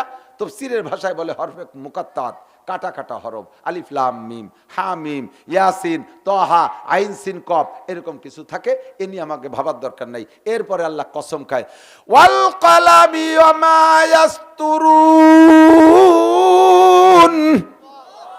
আমি কলমের কসম খেয়ে বলি, আমার সৃষ্টির ভিতরে বড় একটা সৃষ্টি কলম, আমি কলমের কসম খেয়ে বলি। আর কি কলমে যা লেখে, কলমে ওই কলমে কি লেখছে? আমাকে এই জাগা জমির দলিল লেখছে, ও কলমে 104খানা আসমানি কিতাব লেখছে। এই কিতাবগুলো দামি। আল্লাহ কয় কলমের কসম, আর এই আসমানি কিতাবের কসম খেয়ে বলি। কি কি কি বলবেন? নুন ওয়াল কলামি ওয়া মা ইয়াসতুরুন মা আনতা বিনিমাতি রাব্বিকা বিমাজনুন। আপনি হবেন কিয়ামত পর্যন্ত হাজার হাজার পণ্ডিতদের উস্তাদ। নবী পাক বলেন বইস্তু মুআল্লিমা, এ দুনিয়ার বিজ্ঞানী জ্ঞানী যত ডাক্তার আর ডক্টর আর ইঞ্জিনিয়ার আছো, আজ সবাই মিলে আয় আমার সামনে। আমারে একটা অক্ষর পড়াইতে পারবি না, আমাকে আল্লাহ গোটা মানব জাতির উস্তাদ হিসেবে পাঠিয়েছে। বইস্তু মুআল্লিমা, হে নবী আপনি কিয়ামত পর্যন্ত মানুষের জন্য বক্তা এবং সমস্ত মানুষের জন্য আপনি উস্তাদ। কাজেই উস্তাদের ভিতরে কোনো দুর্বলতা আমি রাখবো না, উস্তাদের ভিতরে বক্তার ভিতরে আমি কোনো দুর্বলতা রাখবো না, ডাক্তারের মধ্যে কোনো রোগ আমি রাখবো না। আপনাকে আমি কেমন বানাইছি জেনে নেন। ওয়াল কলামি মা ইয়াসতুরুন মা আনতা বিনিমাতি রাব্বিকা বিমাজনুন। আপনি আপনার রবের নিয়ামত, আপনি পাগল না, আপনি মাতাল না। মা আনতা বিনিমাতি রাব্বিকা বিমাজনুন। একটু জোরে বলেন, আমার নবী কি পাগল? আমার নবী কি পাগল? আমার নবী কি মাতাল? এই আস্তে কয়েক, আমার নবী কি বোকা? আমার নবী কি অজ্ঞানী? আমার নবী চাইতে বড় শিক্ষিত আর পণ্ডিত আর চরিত্রবান জগতে আর কেউ আছে? আর কেউ নাই। মা আনতা বিনিমাতি রাব্বিকা বিমাজনুন। ওগো নবী শুনে নেন, আপনার কোন জায়গা হাত দেওয়ার কায়দা কাহারও জন্য আমি রাখি নাই। আপনার গুফিরা লাহু মা তাকাদ্দামা মিন যামবিকা ওয়া মা তাআক্কার। আপনার আগে ও পিছে কোনো গুনাহ লেখা হবে না। এর মানে আপনি গুনাহ করবেন আমি লিখবো না তা না, আপনার চরিত্রের ভিতরে গুনার কোনো গন্ধই নাই। কলবের ভিতরে গুনার পরিকল্পনা তৈরি হয়। এদিক জিনা করার আগে কলবের ভিতরে পরিকল্পনা হয়, চুরি করার আগে কলবের মধ্যে পরিকল্পনা হয়। কত কয় না কেন? আল ঠেলার আগে কলবের মধ্যে পরিকল্পনা হয়। আল্লাহ পাক রব্বুল আলামিন তিনবার কইরা আমার নবীর এই কলবটাকে ফাইরা অপারেশন করে জিব্রাইলের মাধ্যমে জান্নাতি নূরানি পানি দিয়া ওয়াশ করে পরিষ্কার করে রাখছে, যাতে এই কলবের ভিতরে দুনিয়ার কোনো গুনার কল্পনা আসতে না পারে। একটু বলেন না সুবহানাল্লাহ। শিশুকালে হযরত হালিমাতুস সাদিয়ার বাড়ি থাকতে একবার সিনা চাক করেছেন, এরপরে বড় হওয়ার পরে আরেকবার সিনা চাক করেছেন। মাঠে ছাগল চড়াইতেছেন, সে জায়গা যে জিব্রাইল সিনা চাক করেছেন। তৃতীয় নম্বর বার আরশে আজিমে নেয়ার আগে মেরাজের রাত্রে কাবা ঘরের পাশে হাতিমে কাবার ভিতরে শুয়াইয়া মিজাবে রহমত কাবার ছাদের পানি পড়ে যে জায়গা দিয়ে একটা স্বর্ণের ডুঙ্গা আছে, গেইলে আপনারা দেখতে পারবেন, ছবি তো দেখবেন একটা ডুঙ্গার মতো দেখা যায়। কাবার ছাদের উপরে বৃষ্টির পানি পড়লে ওই পানি ওই ডুঙ্গাইতে গড়াইয়া যায়। ওর নাম হলো মিজাবে রহমত। এই মিজাবে রহমতের নিচে শোয়াইয়া নবী বলেন আনা ফিল ইয়াকজান, আমি সেই সময় বিলকুল সজাগ, আমি ঘুম না। জিবরিল একটা প্লেট আনলো, তস্তুম মিনাজ জাহাব মুলাব্বাতুম মিনান নূর, বড় একটা প্লেট আনছে, তার ভিতরে সব পানি। এই পানিটা যেন স্বর্ণের পেয়ালা, স্বর্ণের প্লেটের ভিতরে পানি থই থই করতেছে, মনে হয় যেন সেখান থেকে নূর চমকাইতেছে, আকাশের দিকে নূর উঠতেছে। কন্যা সুবহানাল্লাহ। জিব্রাইল আমার গলার ভিতরে হলকুমের এখান দিয়ে ছুরি ঢুকাই দিয়া আমার নাভি পর্যন্ত ফেড়ে বুকটারে টান দিয়ে খুলে ফেললো। আমি সবই দেখতেছি, আমি অজ্ঞান না। কলিজা আর হাড় আর লাঞ্চটাকে বের কইরা ওই পানির মধ্যে ভিজাইলো। আমি কইলাম জিব্রাইল রে, আল্লাহর সাথে দেখা করাইতে নিবা, আমারে অপারেশন কেন করো? জিব্রাইল কয় ওগো নবী, তারা রাব্বাকা লাইলাতু উসরিয়া বিকা আশারা মাররা বিগাইরি হিজাবির ইয়ালাইন। অর্ধ রজনীতে আপনি আপনার রবকে আপনার এই চর্মচক্ষু দিয়ে একে একে 10 বার দেখবেন। কন্যা সুবহানাল্লাহ। মুসা নবী একবার আল্লাহকে একটু দেখতে চাইছিল, কতদিন গল্প করার পরে মুসা নবী কয় রব্বি আরিনি আনজুর, আল্লাহ আমি একটু তোমারে দেখব, তোমার গল্পে এত মজা, তোমার কণ্ঠে এত স্বাদ। যুবকরা দিক তাকাও, ফোনে ফোনে দুই এক সময় দূরের এক মহিলার সাথে লাইন করে গেল, বুড়ো এক বিটি কি যে সুন্দর কথা কয়, কতদিন পর মনে হয়েছে এত সুন্দর মিঠে কথা কয়, দেখি এই বিটিটা কেমন। ফোন দিয়ে নিয়ে আইছো তুমি কানাইপুরীর মোড়ে, ওই জায়গা যেয়ে দেখো সেই মহিলা তোমার নানির বয়সী।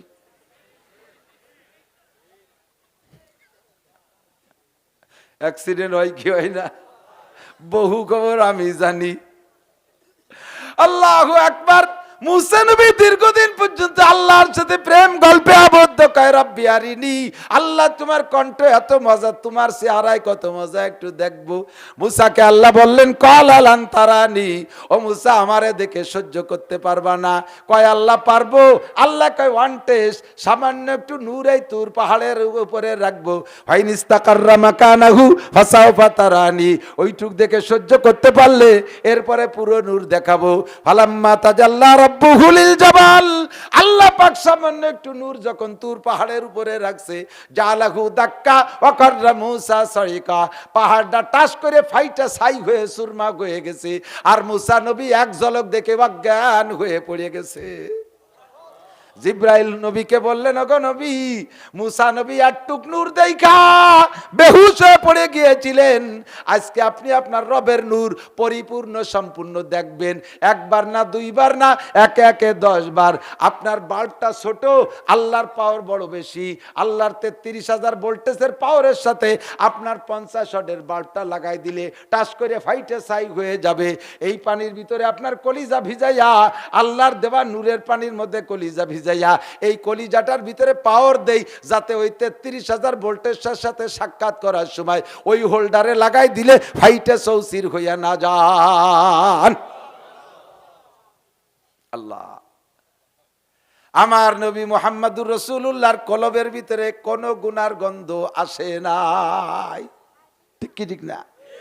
এরপরে আল্লাহ পাক বলেন ওয়া ইন্না লাকা লাআজরান গায়রা মামনুন, হে দুনিয়ার কাফের মুশরিক বেঈমানের দল, তোরা জীবন ভরে আমার নবীকে গালি দিলে, আমার নবীর সমালোচনা করলে, আমার নবীর চুল পরিমাণ কোনো কম হবে না। কতক্ষণ ঠিক কি ঠিক না? তোদের সমালোচনায় কিছু আসে যায় না, আমার নবীর চরিত্রের সার্টিফিকেট দিয়েছেন আমার আল্লাহ। ওয়া ইন্না লাকা লাআজরান গায়রা মামনুন, আপনার জন্য আমার পক্ষ থেকে অপরিসীম প্রতিদান রয়েছে, অপরিমাণ পুরস্কার রয়েছে। 1 নম্বর পুরস্কার শুনে নেন, ওয়া ইন্নাকা লাআলা খুলুকিন আযীম, আপনি সর্বোত্তম চরিত্রের অধিকারী। সুবহানাল্লাহ, ভাইরাল হই নিয়ে দিক এত তা ভাইরাল হয়, সুবহানাল্লাহ সে আইতে পারে নাই না। আর একবার আমার নবী সর্বোত্তম চরিত্রের অধিকারী। আল্লাহ, এর কয় খুলুকে আজিম। আখলাক 3 প্রকার। কয় প্রকার? ভালো আখলাক 3 প্রকার, খুলুকে হাসান, খুলুকে কারিম, খুলুকে আজিম। খুলুকে হাসান মুসা আলাইহিস সালামের আখলাক। এ কারে কয়? জাযাউ সাইয়্যাতিন সাইয়্যাতু মিসলুহা, যদি কি আপনার একটা চড় দেয়, সমপরিমাণ একটা চড় দিয়ে আসবেন, এতে সগীরে কবিরে কিছু হবে না। যদি আপনারা কেউ শুয়োরের বাচ্চা কয়ে গালি দেয়, আপনিও তারে দিয়েন, তাতে কোনো সগীরে কবিরে নেই। ও দেশে বিদে আপনি দেশেরা ফেরত হয়ে গেছে, সমান সমান হয়ে গেছে, ঠিক আছে? এটা মুসা আলাইহিস সালামের স্বভাব ছিল, উনি কেউ খালি হাতে জাতি দেন, ওনারকে মারতে আসলি।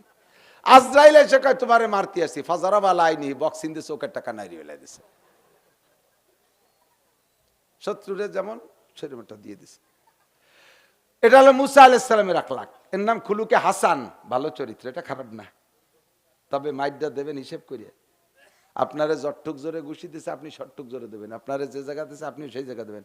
আপনারে ফিটি দিছে, আপনি নাক জড়ায় মারি দিলেন, তাহলে নাকের 1 ঘুষি আর ফিটির 10 ঘুষির চেয়ে বেশি হয়ে যায়, ঠিক না? এই জন্য জাগাও সেইটি হবে, ওজনও 60 হবে। এই জন্য যদি মাইফি দিতে পারেন তাহলে দিয়েন, না পারলে দিয়েন না, সাইডি দিয়ে চলে আসেন। সাইডে দিয়ে আসবাড়ি 1 ঘুষিতে কয় ঘুষি পয়দা হয় দেয় ছাড়িয়ে দেবো। আল্লাহ, আমরা সালতার মানুষ, রাত্রি হেসাক ধরে কাজী ওরা বস, ঠিক না? সুবহানাল্লাহ। আল্লাহ, ঈসা আলাইহিস সালামের চরিত্রের নাম খুলুকে কারিম। খুলুকে কারিম দয়াবান চরিত্র। উনাকে যদি কেউ ঘুষি দিয়েছে, প্রতিশোধ নেওয়ার ক্ষমতা থাকা সত্ত্বেও না নিয়ে মাফ করে দিয়ে চলে আসছে। এটা ভালো না মন্দ? এ চরিত্র ভালো না মন্দ? এটা ভালো না? ওটা আর এক ক্লাস উপরে না? 3 নম্বর আমার নবীর চরিত্র, 3 নম্বরটাই 1 নম্বর। এটা হলো খুলুকে আজিম। 5টা গুণ বিশিষ্ট আখলাকের নাম খুলুকে আজিম। 5টা গুণের কি গুণ? 1 নম্বর গুণ হলো হুজুরকে যদি কেউ গায়ে আঘাত করছে, ক্ষমতা থাকা সত্ত্বেও প্রতিশোধ নেন নাই। 1 নম্বর প্রতিশোধ না নেওয়া। 2 নম্বর ওই লোকটার কাছে আবার মাফ চাইছে যে আপনি তো নিশ্চয়ই কোনো কারণে আমার পর রাগ করে ঘুষি দিয়েছেন, মেহেরবানি করে মাফ করে দেন। 3 নম্বর লোকটার হাতটা মেসেজ করে দিয়েছে, ঘুষি দিয়ে হাতে ব্যথা পাইছেন নাকি। 4 নম্বর ওই লোকটাকে সাথে সাথে ক্ষমা করে দিয়েছেন। 5 নম্বর আল্লাহর কাছে দোয়া করছে, আল্লাহ তোমার বোকা বান্দা না বুঝে তোমার বন্ধুর গায়ে আঘাত করছে, এর জন্য তুমি যেন আবার প্রতিশোধ নিও না। তারা তো বোঝে না, আমি তারে মাফ করে দিছি, তুমিও তারে মাফ করে দাও। এই 5টা গুণ আমার নবীর আখলাকের মধ্যে থাকার কারণে আল্লাহ কয় ওয়া ইন্নাকা লাআলা খুলুকিন আযীম, আপনি সর্বোত্তম চরিত্রের অধিকারী, এমন চরিত্রবান আমি আর কেউকে বানাই নেই। এবার আপনি যদি চরিত্রবান হতে চাই, তাহলে কার চরিত্র আমার ভিতরে আসলে আমিও প্রশংসিত হব? মুহাম্মদুর রাসূলুল্লাহর চরিত্র, ঠিক না? আল্লাহ আরেক জায়গায় যে তাই বলতেছেন, লাকাদ কানা লাকুম ফি রাসূলিল্লাহি উসওয়াতুন হাসানাহ। হে দুনিয়ার মানুষ, যারা আমলিক করো, বঙ্গবন্ধুর আদর্শ ভালোবাসো, বাস্তবায়ন করার জন্য রাজপথ গরম করো। যারা বিএনপি করো, জিয়াউর রহমানের আদর্শ ভালোবাসো, তার বাস্তবায়নের জন্য রাজপথ গরম করো। যারা জাতীয় পার্টি করো, ইরশাদ সাহেবের আদর্শ পছন্দ করো, বাস্তবায়নের জন্য রাজপথ গরম করো। তোমরা বলো, সাক্ষী দাও, বঙ্গবন্ধু বেচতে যাইতে হলে, জিয়াউর রহমান বেচতে যাইতে হলে, ইরশাদ সাহেব বেচতে যাইতে হলে, শেখ হাসিনা বেচতে যাইতে হলে, খালেদা জিয়া বেচতে যাইতে হলে, ডক্টর ইউনূস বেচতে যাইতে হলে, অন্তর্বর্তীকালীন সরকারের সমস্ত উপদেষ্টা বেচতে যাইতে হলে, যার যার চরিত্র দিয়ে এই যোগ্যতায় যেতে পারবে না। একটা মানুষের সার্টিফিকেট লাগবে, একটা মানুষের সই লাগবে। যতক্ষণ পর্যন্ত ওই মানুষটা এনাদের সার্টিফিকেটে সই না করবে, অতক্ষণ পর্যন্ত একটাও বেচতে যেতে পারবে না। কথা বলেন ঠিক কি ঠিক না? কাজেই তাদের চরিত্র থেকে আমার তেমন শিখার কিছু নাই। শিখার মতো চরিত্রওয়ালা একটাই মানুষ, লাকাদ কানা লাকুম ফি রাসূলিল্লাহি উসওয়াতুন হাসানাহ। এই চরিত্র বর্ণনা করতে গেলে 30 পারা কোরআন শরীফের আলহামদুলিল্লাহ থেকে নিয়ে সূরা নাসের সিন পর্যন্ত ব্যাখ্যা করা লাগবে। সিদ্দিকা আয়েশা বলেন, কানা কুলুকুল কোরআন, নবী পাকের চরিত্র আর 30 পারা কোরআন শরীফ সেম। ওটা হলো ফিজিক্যাল কোরআন, আর মুহাম্মদুর রাসূলুল্লাহ প্র্যাকটিক্যাল কোরআন। একটু জোরে বলেন সুবহানাল্লাহ।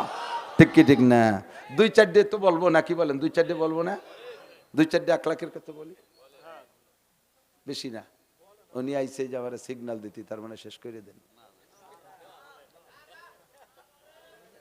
কত বলবো, দিন ভরিয়ে টোটোরে বেড়াইছি, ঘুমোতে পারিনি। এই গোয়াজের মধ্যে ঘুম আসতেছে।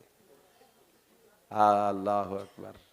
দোয়া করেন, আপনাদের দোয়ায় বেঁচে থাকি, আল্লাহ যেন সুস্থ রাখে, বলেন আমিন। কাব্বারানি মৌতুল কুবারা, সব বুড়োরা চলে গেছে, এখন বুড়ো হচ্ছে আমরা। নড়াচড়া হবে না, এতক্ষণ পানাইছি, এখন দোয়াবো। এই সময় সরিয়ে যাও কেন, বালতি নিয়ে পেশা পাইছে, পানি পাল্টায় চলে এসো তাড়াতাড়ি। এদিক একটু রস না দিলি বেড়া তো ঘুমাইসে যায়। রাজি আছেন তো ইনশাআল্লাহ? নবী পাকের আদর্শ, আমরা সালামের আদর্শতে শুরু করি। হ্যাঁ, হুজুর আলাইহিস সালাতু ওয়াস সালাম মানুষের সাথে সাক্ষাতের পদ্ধতি কি শিক্ষা দিয়েছে? আফসুস সালাম। একটু বলেন আফসুস সালাম। বেশি বেশি সালাম করে। যুবক এদিক মোবাইলেও সর্বপ্রথম রিসিভ করেই হ্যালো কবে না, সালাম কবে? হ্যালো গেল। আল্লাহর রহমতে আমার এই ওয়াজটা বহুত কার্যকারী হয়েছে। কয়েক বছর আগের থেকে বলতেছি, মোবাইল ধরেই হ্যালো আসসালামু আলাইকুম। সালামের আগে যদি হ্যালো কয়, তাহলে ওই সালামের উত্তর না দিলে গুনাহ হবে না। অথচ সালামের উত্তর না দিলে অজীব তরকের গুনাহ হবে। কেন? হাদিসে আসছে সালাম কবলাল কালাম, আগে সালাম পরে কালাম। ছোটরা পড়ে না, দেখছেন না? আজ হাদিস শরীফ, ক্বালা রাসূলুল্লাহি সাল্লাল্লাহু আলাইহি ওয়াসাল্লাম, আসসালামু কবলাল কালাম, আগে সালাম পরে কালাম। এরকম কয় না? আগে সালাম পড়েন, বলেন পরে কালাম। আমাদের নেতারা স্টেজে আসে, ইদানিং তো আল্লাহ বাঁচাইছে, স্টেজে খালি হচ্ছে নেতা গেতে। আল্লাহ যেন আর কিয়ামতের আগে নেতারা স্টেজে না আসে। কি যে ডিস্টার্ব করে তা তো আর কোয়ার কায়দা নাই। আইসে চেয়ার ভাইতে বসতে, হুজুর এটা বলবেন না, ওটা বলবেন না, সেটা বলবেন না, উনি যে কটা সেই দেয় সেই কটা বলবো। আমি দু একজন আপনি যে শিয়ে দেবেন তা আপনি কেন, আমি চলে যাই। কি যে কুয়ারার দিন চলে গেছে, আল্লাহ বাঁচাইছে। আর যেন কখনো নেতারা স্টেজে আসবে না, স্টেজ হবে উলামায়ে কিরামের। কথা বলেন, ওয়াজের মাঠে কোনো রাজনীতি ওয়াজ করতে দেব না। আপনি এরকম লোক গুছান দেখেন, আপনার ডাকে কজন বিরিয়ানি খালি এত কজন বসায় রাখতে পারবেন না। আল্লাহর রহমতে আমরা খালি মহিষ সারা রাত বসায় রাখতে পারি। আর আমাকে গুছাইনি মানুষ, উনি রাজনীতি করবে, ওইসব হবে না। আম্মা বাদ, সব বাদ, ঠিক না? আইসে সালাম দেয় কোন সময়? মাননীয় সভাপতি, মাননীয় সেক্রেটারি, মাননীয় মোহতামেম, মাননীয় আপনারা, মাননীয় বুজিরা, মাননীয় আপারা, সব মাননীয় আসসালামু আলাইকুম। এই সালামের উত্তর দেওয়া না দিলে কোনো গুনাহ নেই। এটা আপনি অজেব তর করছেন। আগে গতি খানিক কইয়ে তারপরে বক্তারাও দেই যে এরকম করে, তারপরে উত্তর একটু কম দিলি কি ব্যাপার, আমি কি কবরস্থানে সালাম দিলাম, তোমার এই ভঙ্গিয়ত্তি কইছে কিনা? পুরো মজলিসের থেকে একজন উত্তর দিলি মজলিসের হক আদায় হয়ে যায়, সবার মুখ দিয়ে বলা লাগে না। আবার জাগ ধরে উত্তর চান কে? এই যে আরেক বেদাত চালু করছে। কেউ বলতে আসলে বলবেন যে হুজুর আমরা তো শুনছি উলামায়ে কিরামের কাছ থেকে, এভাবে আপনি সালামের উত্তর কালেকশন করেন কে? এটা সুন্নত না। সালামটা হবে আগে সালাম বলবেন, ফোন ধরিয়ে বলবেন আগে সালাম। দিক তাকান, ফোন করাও শিয়েই কতটা শিয়েলাম, একটা আমল করে না। ফোন করেই আমারে ফোন করে, হুজুর আপনি নাসির হুজুর? জি, ওই 6 তারিখে একটা দাওয়াত আমাকে এনে চলে আসেন।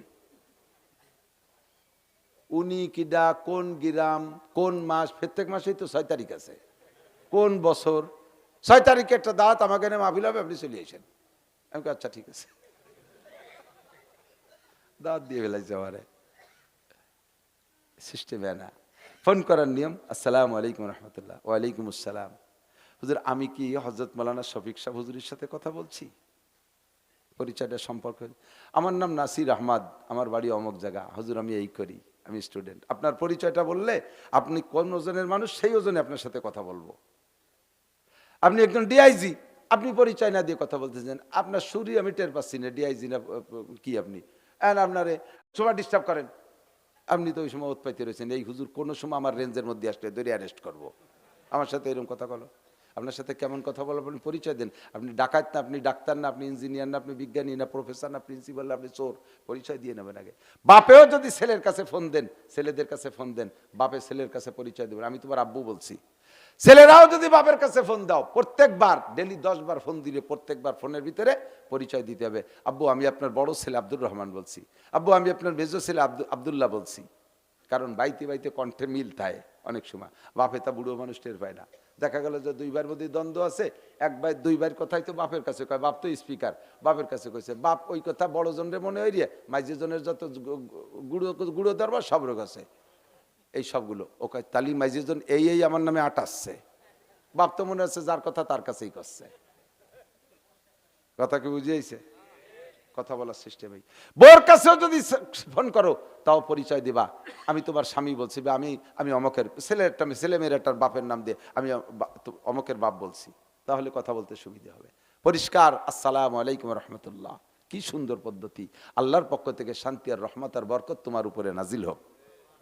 সালাম কটুক দেবেন তাও আল্লাহ শিখে দিয়েছে, ওয়াইজা হুইয়িতুম বিতাহিয়াতিন ফাহাইয়ু বিআহসানা আও রুদ্দুহা। যদি তোমার কেউ সালাম দেয় তাহলে যতটুক সালাম দেছে তার চেয়ে একটু ভালো করে দাও। কেমন ভালো করে? আপনাকে আমি বলছি আসসালামু আলাইকুম, আপনি উত্তরে একটু ভালো করে দেবেন ওয়া আলাইকুমুস সালাম ওয়া রাহমাতুল্লাহ। আমি যদি বলি আসসালামু আলাইকুম ওয়া রাহমাতুল্লাহ, আমি এটা বাড়াই দিছি, আপনি আরেকটু ভালো করে দেন ওয়া আলাইকুমুস সালাম ওয়া রাহমাতুল্লাহি ওয়া বারাকাতুহু। আমি যদি এবার তিনটাই কই ফেলে, হাদিসে এই পর্যন্ত আছে আসসালামু আলাইকুম ওয়া রাহমাতুল্লাহি ওয়া বারাকাতুহু, এবার আপনি আর বাড়াবেন না, এবার আর রুদ্দুহা, যতটুকু আমি বলছি অটুক ওয়া আলাইকুমুস সালাম ওয়া রাহমাতুল্লাহি ওয়া বারাকাতুহু। আবার অনেকে খানিক কিরামতি দেখায় ওয়া আলাইকুমুস সালাম ওয়া রাহমাতুল্লাহি ওয়া বারাকাতুহু ওয়া মাগফিরাতুহু ওয়া কুদরাতুহু ওয়া জান্নাতুহু ওয়া জাহান্নামুহু ওয়া দাখিলুহু ওয়া খারিজুহু। এই গুটি খানিক কথি থাকে, অত পণ্ডিতগিরি দেন যাবেন, এই জায়গায় রুদ্দুহা সমান সমান শেষ। বুঝে আসছে কথা? সবচেয়ে বেশি সালাম পাবে কে? এত বড় একটা সুন্দর দোয়া সবচেয়ে বেশি কাকে করবেন? যে আপনার সবচেয়ে বেশি আপন তাকে। আপনার সবচেয়ে বেশি আপন মা, মারে ঘুরিয়ে ঘুরে সালাম দেবেন, মারে ঘুরিয়ে ঘুরে সালাম দেবেন। তারপরে আপন আপনার আব্বা, তারে ঘুরিয়ে ঘুরে সালাম দেবেন। এই দোয়াগুলো উন্ডা পাক। আব্বা মারে সালাম দিতি লজ্জায় নাক কেটে যায়, রাস্তার বিটাকে ফকা ফক সালাম দেয়। দুনিয়ার রাস্তার বিটাকে সালাম দিয়ে দোয়া দিয়ে ঢেউই দিচ্ছে, বাপে দাঁড়িয়ে ওরা মারে বলে সালাম দেয়। তা কি তোরে লাথি দেয় নাকি? সাড়ে শয়তান, মারে বলে সালাম দেয়। বউ তারপরে আপন, তারে সালাম দেবেন। বউ রে কি রে সালাম দেয় কদি দেহি? ছেলে মেয়েরে বলে সালাম দিতে হবে। এগে দোয়া দিবা না, তাই দুবার দোয়া দিবা কি হইতো বিটাকে?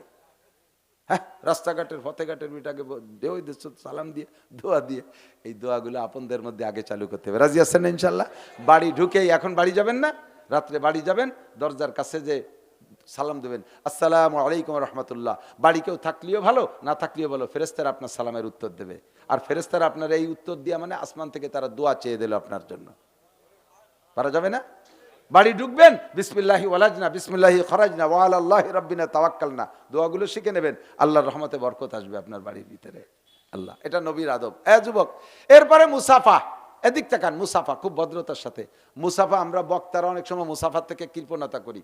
স্টেজের থেকে নামার পরে বা আসলে মানুষে বক্তাদের সাথে বড় মনে করে একটু মুসাফায় কথা শুনবে। মুসাফা করার জন্য একটু আসে, আগায় আসে, একটু মুসাফা করতে বলে কি যে খুশি হয়। বক্তা এক করে রাত্রে ভগটে দলাবল হয়ে 3-4 জনের ঘেরের মধ্যে দিয়ে চলে যায়, ফুস করে মুসাফা করবে না। মুসাফার ভিতরে সুন্নাত, তুমি 100 শহীদের সওয়াব পাবা। এই সওয়াবের থেকে তুমি বঞ্চিত হচ্ছ। সদস্য হুজুর রহমতুল্লাহ আলাইহির একটা ওয়াকিয়া আলী হোসেন শাহ হুজুর কাছ থেকে শুনছি। আলী হোসেন শাহ হুজুর তখন লালবাগ মাদ্রাসায় পড়ে, তো নোয়াখালী গেছে সদস্য হুজুর রহমতুল্লাহের সাথে মাহফিলে। তো হুজুর সে সময় খুব বুড়ো বয়স হয়ে গেছে, দুর্বল হয়ে গেছে। এই সময় মাহফিলে আলী হোসেন সাহেবের দেশে যে তুই অস্কর। তো হুজুর কয় আমি তো হাফেজ, এক্সপার্ট মানুষ, যুবক মানুষ, ঝাঁকা নাকা বয়ান করছি 2 ঘন্টা, মানুষ মুগ্ধ হয়ে গেছে। আমারও যেই সবার পেট ভরে গেছে। তারপরে সদস্য সাহেবের সাথে সাক্ষাৎ, এই অপেক্ষায় বসে রয়েছে। সদস্য সাহেব এসে 2-4 কথাকে মোনাজাত করে দিছে। লোক দলে দলে আসতেছে একটু মুসাফা করতে। আলী হোসেন সাহেব কয় আমি সামনের পর দাঁড়াইছি, ভাগ বুড়ো মানুষ এত মুসাফা করলে মরি যাবে না। সদস্য সাহেব আমার দেশে ধমক, এই তুই মরবি না আমি মরবো? বললি তো আমি মরবো, তুই মুসাফাতে আনুর কিনা? আল্লাহ নবীর সুন্নাত মুসাফা। এর ভিতরে এমন কোন মানুষ থাকতে পারে যার সাথে মুসাফা করলে কিয়ামতের ময়দানে আমি মুসাফার ওসিলায় নাজাত পেয়ে যাব। আমি শামসুল হকের আমল দিয়ে ভেস্তে যেতে পারবো না। এর মধ্যে একটা মহাব্বতের মানুষ আমার সাথে মুসাফা করছে, ওই লোকটা ভেস্তি হয়ে গেছে, কিয়ামতের ময়দানে সে আমার সুপারিশ করতে পারে। আমিও তারে বলতে পারবো ভাই আপনার সাথে মুসাফা করেছিলাম, তা আমার এই ভেস্তে যা তুই ঠেয়ানুর কিনা? বুঝেন কথা? আমি আসলে সেই থেকে সাধ্য অনুযায়ী চেষ্টা করি মুসাফা করার জন্য, সাধ্য অনুযায়ী চেষ্টা করি। ছোটরা অনেক সময় হাত বাড়াইয়ে বড়দের ধাক্কায় পারে না, বড়দের সরাই দিয়ে আমি সেই ছোট কজন নিয়ে আয় তোরা আয়, এবার তোরা আয়। ওরা একটু মুসাফা করে বাড়ি মার কাছে গল্প করে, হুজুরের সাথে মুসাফা করছি। কি যে খুশি সে হয়, লাখ টাকা পাওয়ার সে খুশি হয়, ঠিক না? এই জন্য ওলামা ইকরাম কখনো মুসাফা থেকে কৃপণতা করবে না, সাধ্য অনুযায়ী মুসাফা করবেন। আপনারাও যদি সুযোগ পান এরকম মুসাফা করবেন। কার হাতের ওসিলায় ভেস্তে যাবেন বলা যায় না। স্ত্রীর সাথে মুসাফা করবেন, হালকা জাকি দেবেন, হাতের থেকে সগীরা গুনাহ ঝরে পড়ে যাবে। মুসাফার ভিতরে হালকা জাকি দেওয়ার কথা আসছে। হালকা জাকি, হালকা জাকি আবার আপনি 7 ফুটের জুয়ন বডি, এরকম আমার মতো শূন্য একটা হুজুরি আকার ধরে জাকি দিয়েছেন, খট করে এনতে খুশি গেছে,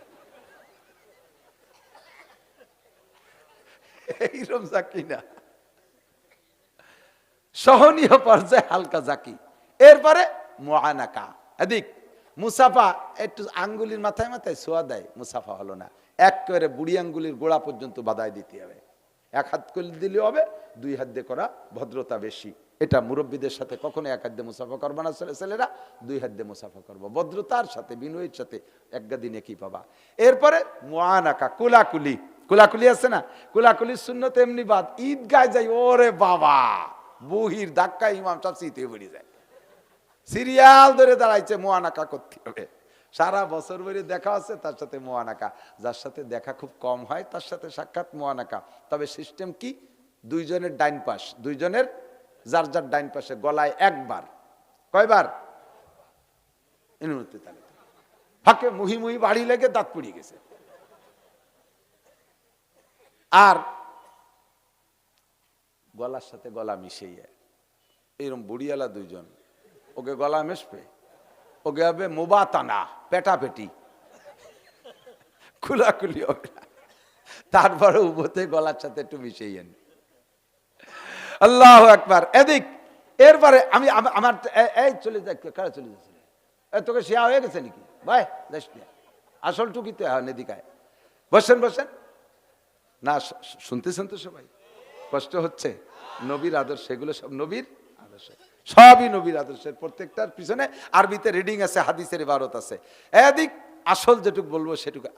আমরা আসছি, আসার পরে ওই ওলামায়ে কিরাম, ছাত্ররা সবাই খেয়াল করবে, সবাই বক্তারা গাড়ি নিয়ে আসছে, আমি আমার বক্তাদের কথাই বলছি, অন্যগুলো আপনাদের ব্যাপার। বক্তারা গাড়ি নিয়ে আসছে, আপনারা রিসিভ করতে গেছেন, যাইয়েই দরজাটা কট করে টাইম দিয়ে খুলে ফেলেছে। এটা খুলবেন না। আমার গাড়ি আমি কেনা শিখছি, চালানো শিখছি, বসা শিখছি, আটকানো শিখছি, খোলা আমি শিখছি, সব দায়িত্ব আমার। আমি আর এক জায়গাতে মাহফিল করে আসছি, গা গতর ঘামিয়ে গেছে, আমি গাড়ির মধ্যে কিছুক্ষণ খালি গায়ে বসে রয়েছি, আমার গাড়ির মধ্যে তার কেউ নেই। আমি এখানে আসবো, হয়তো তার মধ্যে ঘুমিয়ে গেছি, ড্রাইভার চলে আসছে, হুজুর চলে আসছি, আমি চট করে এখনো রেডি হয়ে পারি নেই। আপনি গাড়ি দাঁড়ানোর সাথে সাথে টাইম দিয়ে খুলে ফেলাইছেন, দেখেন আমি খালি গায়ে বসে রয়েছি। আল্লাহ, কোন হুজুরি রস শুনতে আইছি, এতে জামা কাপড় নাই, বোঝেন নাই কথা। আমার প্রয়োজন, আমি টুপিটা খুলে বসে রয়েছি আমার গাড়ির মধ্যে, আপনি পট করে খুলে ফেললেন, আমার খালি মাথা, আমি নিজেই লজ্জাবোধ করতেছি। কখনো কাহারও গাড়ি খুলিয়ে, গাড়ির গেট খুলিয়ে এই খেদমত করতে যাবেন না। আমার আগের গাড়িটা এই সালতার এই পাশে কোন জায়গাতে যেন এরকম লক, এখনো ড্রাইভার খুলে, লক না খুললে তো টানলি খুলবে না, লক খুলে পারে নাই, হ্যান্ডেল ধরে টান দিছে এমন জোরে, হ্যান্ডেলটা ছিঁড়ে চলে গেছে। 8,000 টাকা লাগছে সেই হ্যান্ডেলে, আর অজে যাদের ছিল তাই দিয়ে তেল পানি দিয়ে আমার সেই হ্যান্ডেলে টা হয় না। হাসি উড়োই দিয়ে না, কথা শিখবেন, আদর্শ শেখেন। এবার ভিতরে গেছি, বসছি, আইসে মোহাব্বতের ঠেলায় আমার গার সাথে মিশে বসে, মুহির সাথে মুখ মিশিয়ে দিয়ে কথা কয়। আমার মুখে একটা গন্ধ আছে, এই গন্ধটা আমার নিজেরটা আমার কাছে খারাপ লাগে না, কিন্তু আমার মুখের গন্ধ আপনার খারাপ লাগে। মোহাব্বতের ঠেলায় প্রত্যেকটা কথা কওয়ার সময় মুহির সাথে মুখ মিশিয়ে কয়, বক বক করে গন্ধ বেরিয়েছে, দাঁত মাজে না, কতকাল আল্লাহ জানে, কুইয়ে বসা গন্ধ। আমার তো দম ভরে, আমি সরি, আর ও আইসে আমার জায়গায় বসে, ওর মুহির গন্ধে সরি, ও তা টের পায় না। এটা আদবের খেলাফ, এটা আদবের খেলাফ। জড়ায় ধরিয়ে কাইলিও একজন কইছে, মাঝে মাঝে কই দুই একটা আছে, কালকে একজন কাছে, সারা জীবনে আপনার সাথে 2বার দেখা হয়েছে, আজকেই প্রথম। সারা জীবনে আপনার সাথে 2বার দেখা হয়েছে, তার আজই প্রথম, তাহলে 2বারের আর একবার কবে? খুশির ঠেলাই কই ফেলাইছে। জড়াই ধরে কুলাকুলি হচ্ছে, গাল বড় পান আইসি দেশে, কান্দে দেশে, জানিয়ে ফক ফক করে স্পের ওই আমার সাদা জামা পিছন দিয়ে লাল হয়ে গেছে। আদবের খেলাফ, এটা কি আদবের খেলাফ? খেয়াল করতেছেন? এসব আদাবুল মুআশারাত, আমি যা বলতেছি, থানবী রহমাতুল্লাহ ছোট্ট একটা উর্দু রিসালা আছে, আদাবুল মুআশারাত, বাংলা হয়ে গেছে, ওইটা যদি পান কিনে পড়েন দেখেন এগুলো আছে না নাই, সব এর মধ্যে আছে। এরপরে আমরা ভিতরে বসছি, মুসাফা করে করে আইসিয়া, আলেম পাবলিক আইসিয়া গাতি মেরে বসে থাকে। আমার খিদেতে পেট তৈ তৈ করতেছে, আমি ফোনে কইছি 2 রুটি খাবো অথবা 2খান সিতাই পিঠে বানাইও, তারা তা বানাইছে আমি আর আমার ড্রাইভারের জন্য। এখন 20-20 জন আমার ভাইতে বসে রয়েছে, এরাও ওঠে না, আর ওই 2 ফিটিও দিতে পারতেছে না। বিস্কুট টিস্কুট দেশে, ওরা বসে যে খেয়ে সরি যাক, তা ওঠেই না। লাস্ট পর্যন্ত আমি বসে রয়েছি, আমার তা দিল না, খালি পেটে স্টেজে আইছি, খাতি পারলাম না। এই কাম করবেন না। যখন আপনার খাওয়া শেষ, কোরআন শরীফের হুকুম, ওয়াইজা তাইমতুম ফান্তাশিরু, ওয়াইজা তাইমতুম ফান্তাশিরু, খাওয়া হয়ে গেছে, জায়গা খালি করো, ওঠো। তোমার বিস্কুট খাতি দিতে, তুমি পরে ভিডিও খাওয়ার জন্য বসে রয়েছো, কে ওঠো। আমল করা যাবে তো? যেখানে জানে কথাগুলো দিক খুব খেয়াল রাখবেন, একটু ভুল করবেন না। আর দাওয়াত যদি হয় আমার দাওয়াত, আপনারা দাওয়াত দেশের, আমাকে মনে মনে একটা নিয়ত আছে, হুজুরের ড্রাইভার সাথে একজন খাদেম থাকতে পারে, সর্বোচ্চ একজন। আমি একজন মানুষের জন্য কয়জন খাদেমের দরকার? একজন। আমি কোনো জায়গায় ওয়াজে গেলে, আমি তো একেবারে একা আসছি, আগে একটা ছেলে আসতো, কখনো কখনো একজন আনতাম, এখন তাও আনি না। আমার দাওয়াত যতটুক সেটুক হলো আমি আর আমার ড্রাইভার, সাথে সর্বোচ্চ একজন খাদেম। আমি 4-5 জন তাগড়া তাগড়া নিয়ে যে উঠছি, গাড়ির ভিতরে কয়জন, ছাদে কয়জন, তলে কয়জন বান্ধি নিয়ে যে দিছি সাইডিয়ে যা খাইয়ে গে। এই গুটি খানিক দেখিয়ে বাড়িওয়ালা যা পাকাইছিল কয় যে হবে না, ওই হুজুরটা বোর্ডিং এতে খাওয়াই দাও। এই কাম করবেন না বক্তারা কেউ, এই কাম করবেন না কেউ। কত গ্রাফিটির দরকার, 5-7 জন পাইক পিয়াদা নিয়ে যে ওঠেন। হাদিসে আসছে আল্লাহ নবী বলেন, মান দাখালা আলা তামিন বিগাইরি দাওয়াতিন দাখালা সারিকান ওয়া খারাজা মুগীরা। যদি কোনো ব্যক্তি কোনো বাড়ি বিনা দাওয়াতে খাইতে ঢুকলো, তাহলে ওই লোকটা ঢুকলো চোর হইয়া, ডাকাতি করে বেরোলো। দাওয়াত দেশে আমারে, দাওয়াত দেশে আমার ড্রাইভারের সাথে একজন খাদেম, বাকি যে 3 জন, সেই 3 জনটা আপনি খায় আনলেন, ওরা চোর হয়ে ঢুকছে, ডাকাতি করে বার হয়েছে। আর যে কটা সাথে যায় দামলা দামলা গেলেও সে হাসির মতো চাবানো ছাড়া। প্রথম বইটাকে বাকি সব মেহমানের খানা ওই এক বইটাকে শেষ করে ফেলাই দেয়। আজকে কালকেরে বক্তা যাক ধরে দামলা দামলা গুলো নিয়ে যাইয়া ক্রেডিট দেখায় যে আমি আসছি, চলো যা আমাকে সেখানে আমার, এই ক্রেডিট দেখানোর দরকার নেই। যতটুক আপনাদের এই দেশের থেকে বড় বড় খাবার বন্ধ হয়ে গেছে কেন? আগে মুরব্বীরা বলেন জিয়াফত খাইতো না, গরু জবাই অনেক খাইতো না, তা কি এখন আছে? কেন গেছে? দেশে দাওয়াত একজন রে জামাল কামাল লালটু বল্টু জুয়েল টুয়েল টুলু লুলু ডলি বলি নিয়ে কাতার ধরে বসায় দেশে। প্রথম বইটাকে ডেক খালি, এরপরে বেটারা মুখ উচেরে ছানা বান্ধি এটি চলে আসে গালাগালি হতে হতে। এই খাওয়াগুলো উঠে গেছে এই সমস্ত ফাও মানুষের কারণে। কতক্ষণ ঠিক না? এগুলো আদবের খেলাফ, কখনো করবে না। কোনো বক্তা যদি আপনারে 4-5 জনের ভিতরে ডাকে, তাও আপনি যাবেন না। হুজুর কয়জন আছে? কয় যে 3 জন হয়েছে, তুই চল। বলে না, তাহলে যাবো না, যাইয়েন না। দেখলে কর্তৃপক্ষ কষ্ট পায়, সামনের পর বলতে পারে না, কিন্তু ভিতরে কষ্ট থেকে যায়। অনেক সময় আপনার জন্য যে খাবার রেডি হয়েছে ওইটা খাওয়ায়ও না আপনারে, এটা আদবের খেলাফ। লম্বা কিসসা ছিল, হুসাইন মাদানির এক গল্প আছে, তার বলবো না। তো দোস্ত, নবী আলা আদব, এ সবগুলো দিকে খেয়াল রাখতে হবে। সালামের আদব, মুসাফার আদব, মুআনাকার আদব, বসার আদব, খাওয়ার আদব, উঠার আদব, শোয়ার আদব, সব কিছু শিক্ষা দিয়েছে আমার নবী। কথা বলার আদব, ঠিক কি ঠিক না? লাকাদ কানা লাকুম ফি রাসূলিল্লাহি উসওয়াতুন হাসানা। এক রাত্রে সব শিখাইতে পারবো না, এক রাত্রে সব শিখাইতে পারবো না। 30 পারা কোরআন শরীফ তাফসীর করা লাগবে। সংক্ষিপ্ত দাওয়াত দেই, এইগুলো সব শেখার জন্য আল্লাহ তাআলা আমাদের জন্য ব্রাহ্মমান একটা মাদ্রাসা বানাই দিয়েছে, ব্রাহ্মমান একটা মোবাইল মাদ্রাসা। এই মাদ্রাসার নাম হলো দাওয়াত ও তাবলীগের মাদ্রাসা। কথা কয় না? কি মাদ্রাসা? তাবলীগের মাদ্রাসা। তাবলীগের আজকে আমি সকালবেলা বয়ান করছি ভবানীপুর মাদ্রাসায়, ওখানে দিনব্যাপী মাহফিল হয়েছে। মাগরিবের পরে অলিপুরি বয়ান শেষ হয়ে গেছে ঈশার আগে, সারাদিন ব্যাপী মাহফিল হয়েছে, বিশাল লোক। আমি বয়ান করছি 11টা থেকে 12টা। তারপরে আমার ইউনিয়নের ভিতরে তবলিগের জোর ছিল, সেখানে আমি তশকিল করে আসছি ইজতেমার জন্য। 31শে জানুয়ারি, 1-2 ফেব্রুয়ারি, বলেন 31শে জানুয়ারি, 1-2 ফেব্রুয়ারি।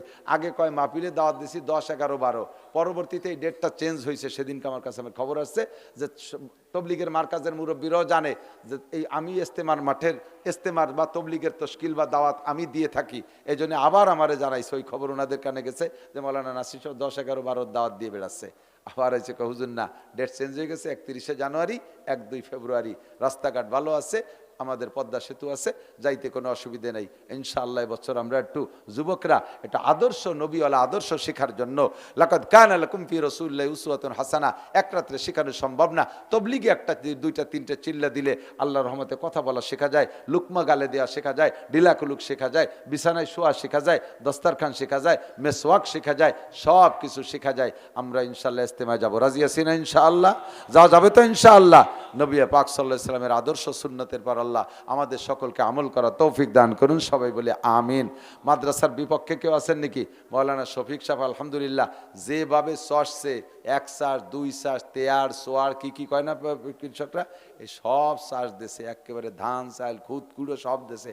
আমি তেমন কিছু চাই না। লিল্লা বোর্ডিং আছে নাকি? লিল্লা বোর্ডিং আছে। একটা জিনিস, বিল্ডিং এর কাজ আছে, এখানে সিমেন্ট বালি দেবেন।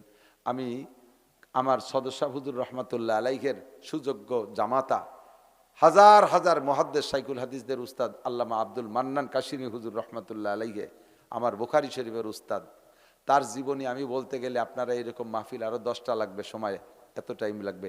আমি বলতে পারবো হুজুরের জীবনী আসছে এখানে মাত্র 160 টাকা।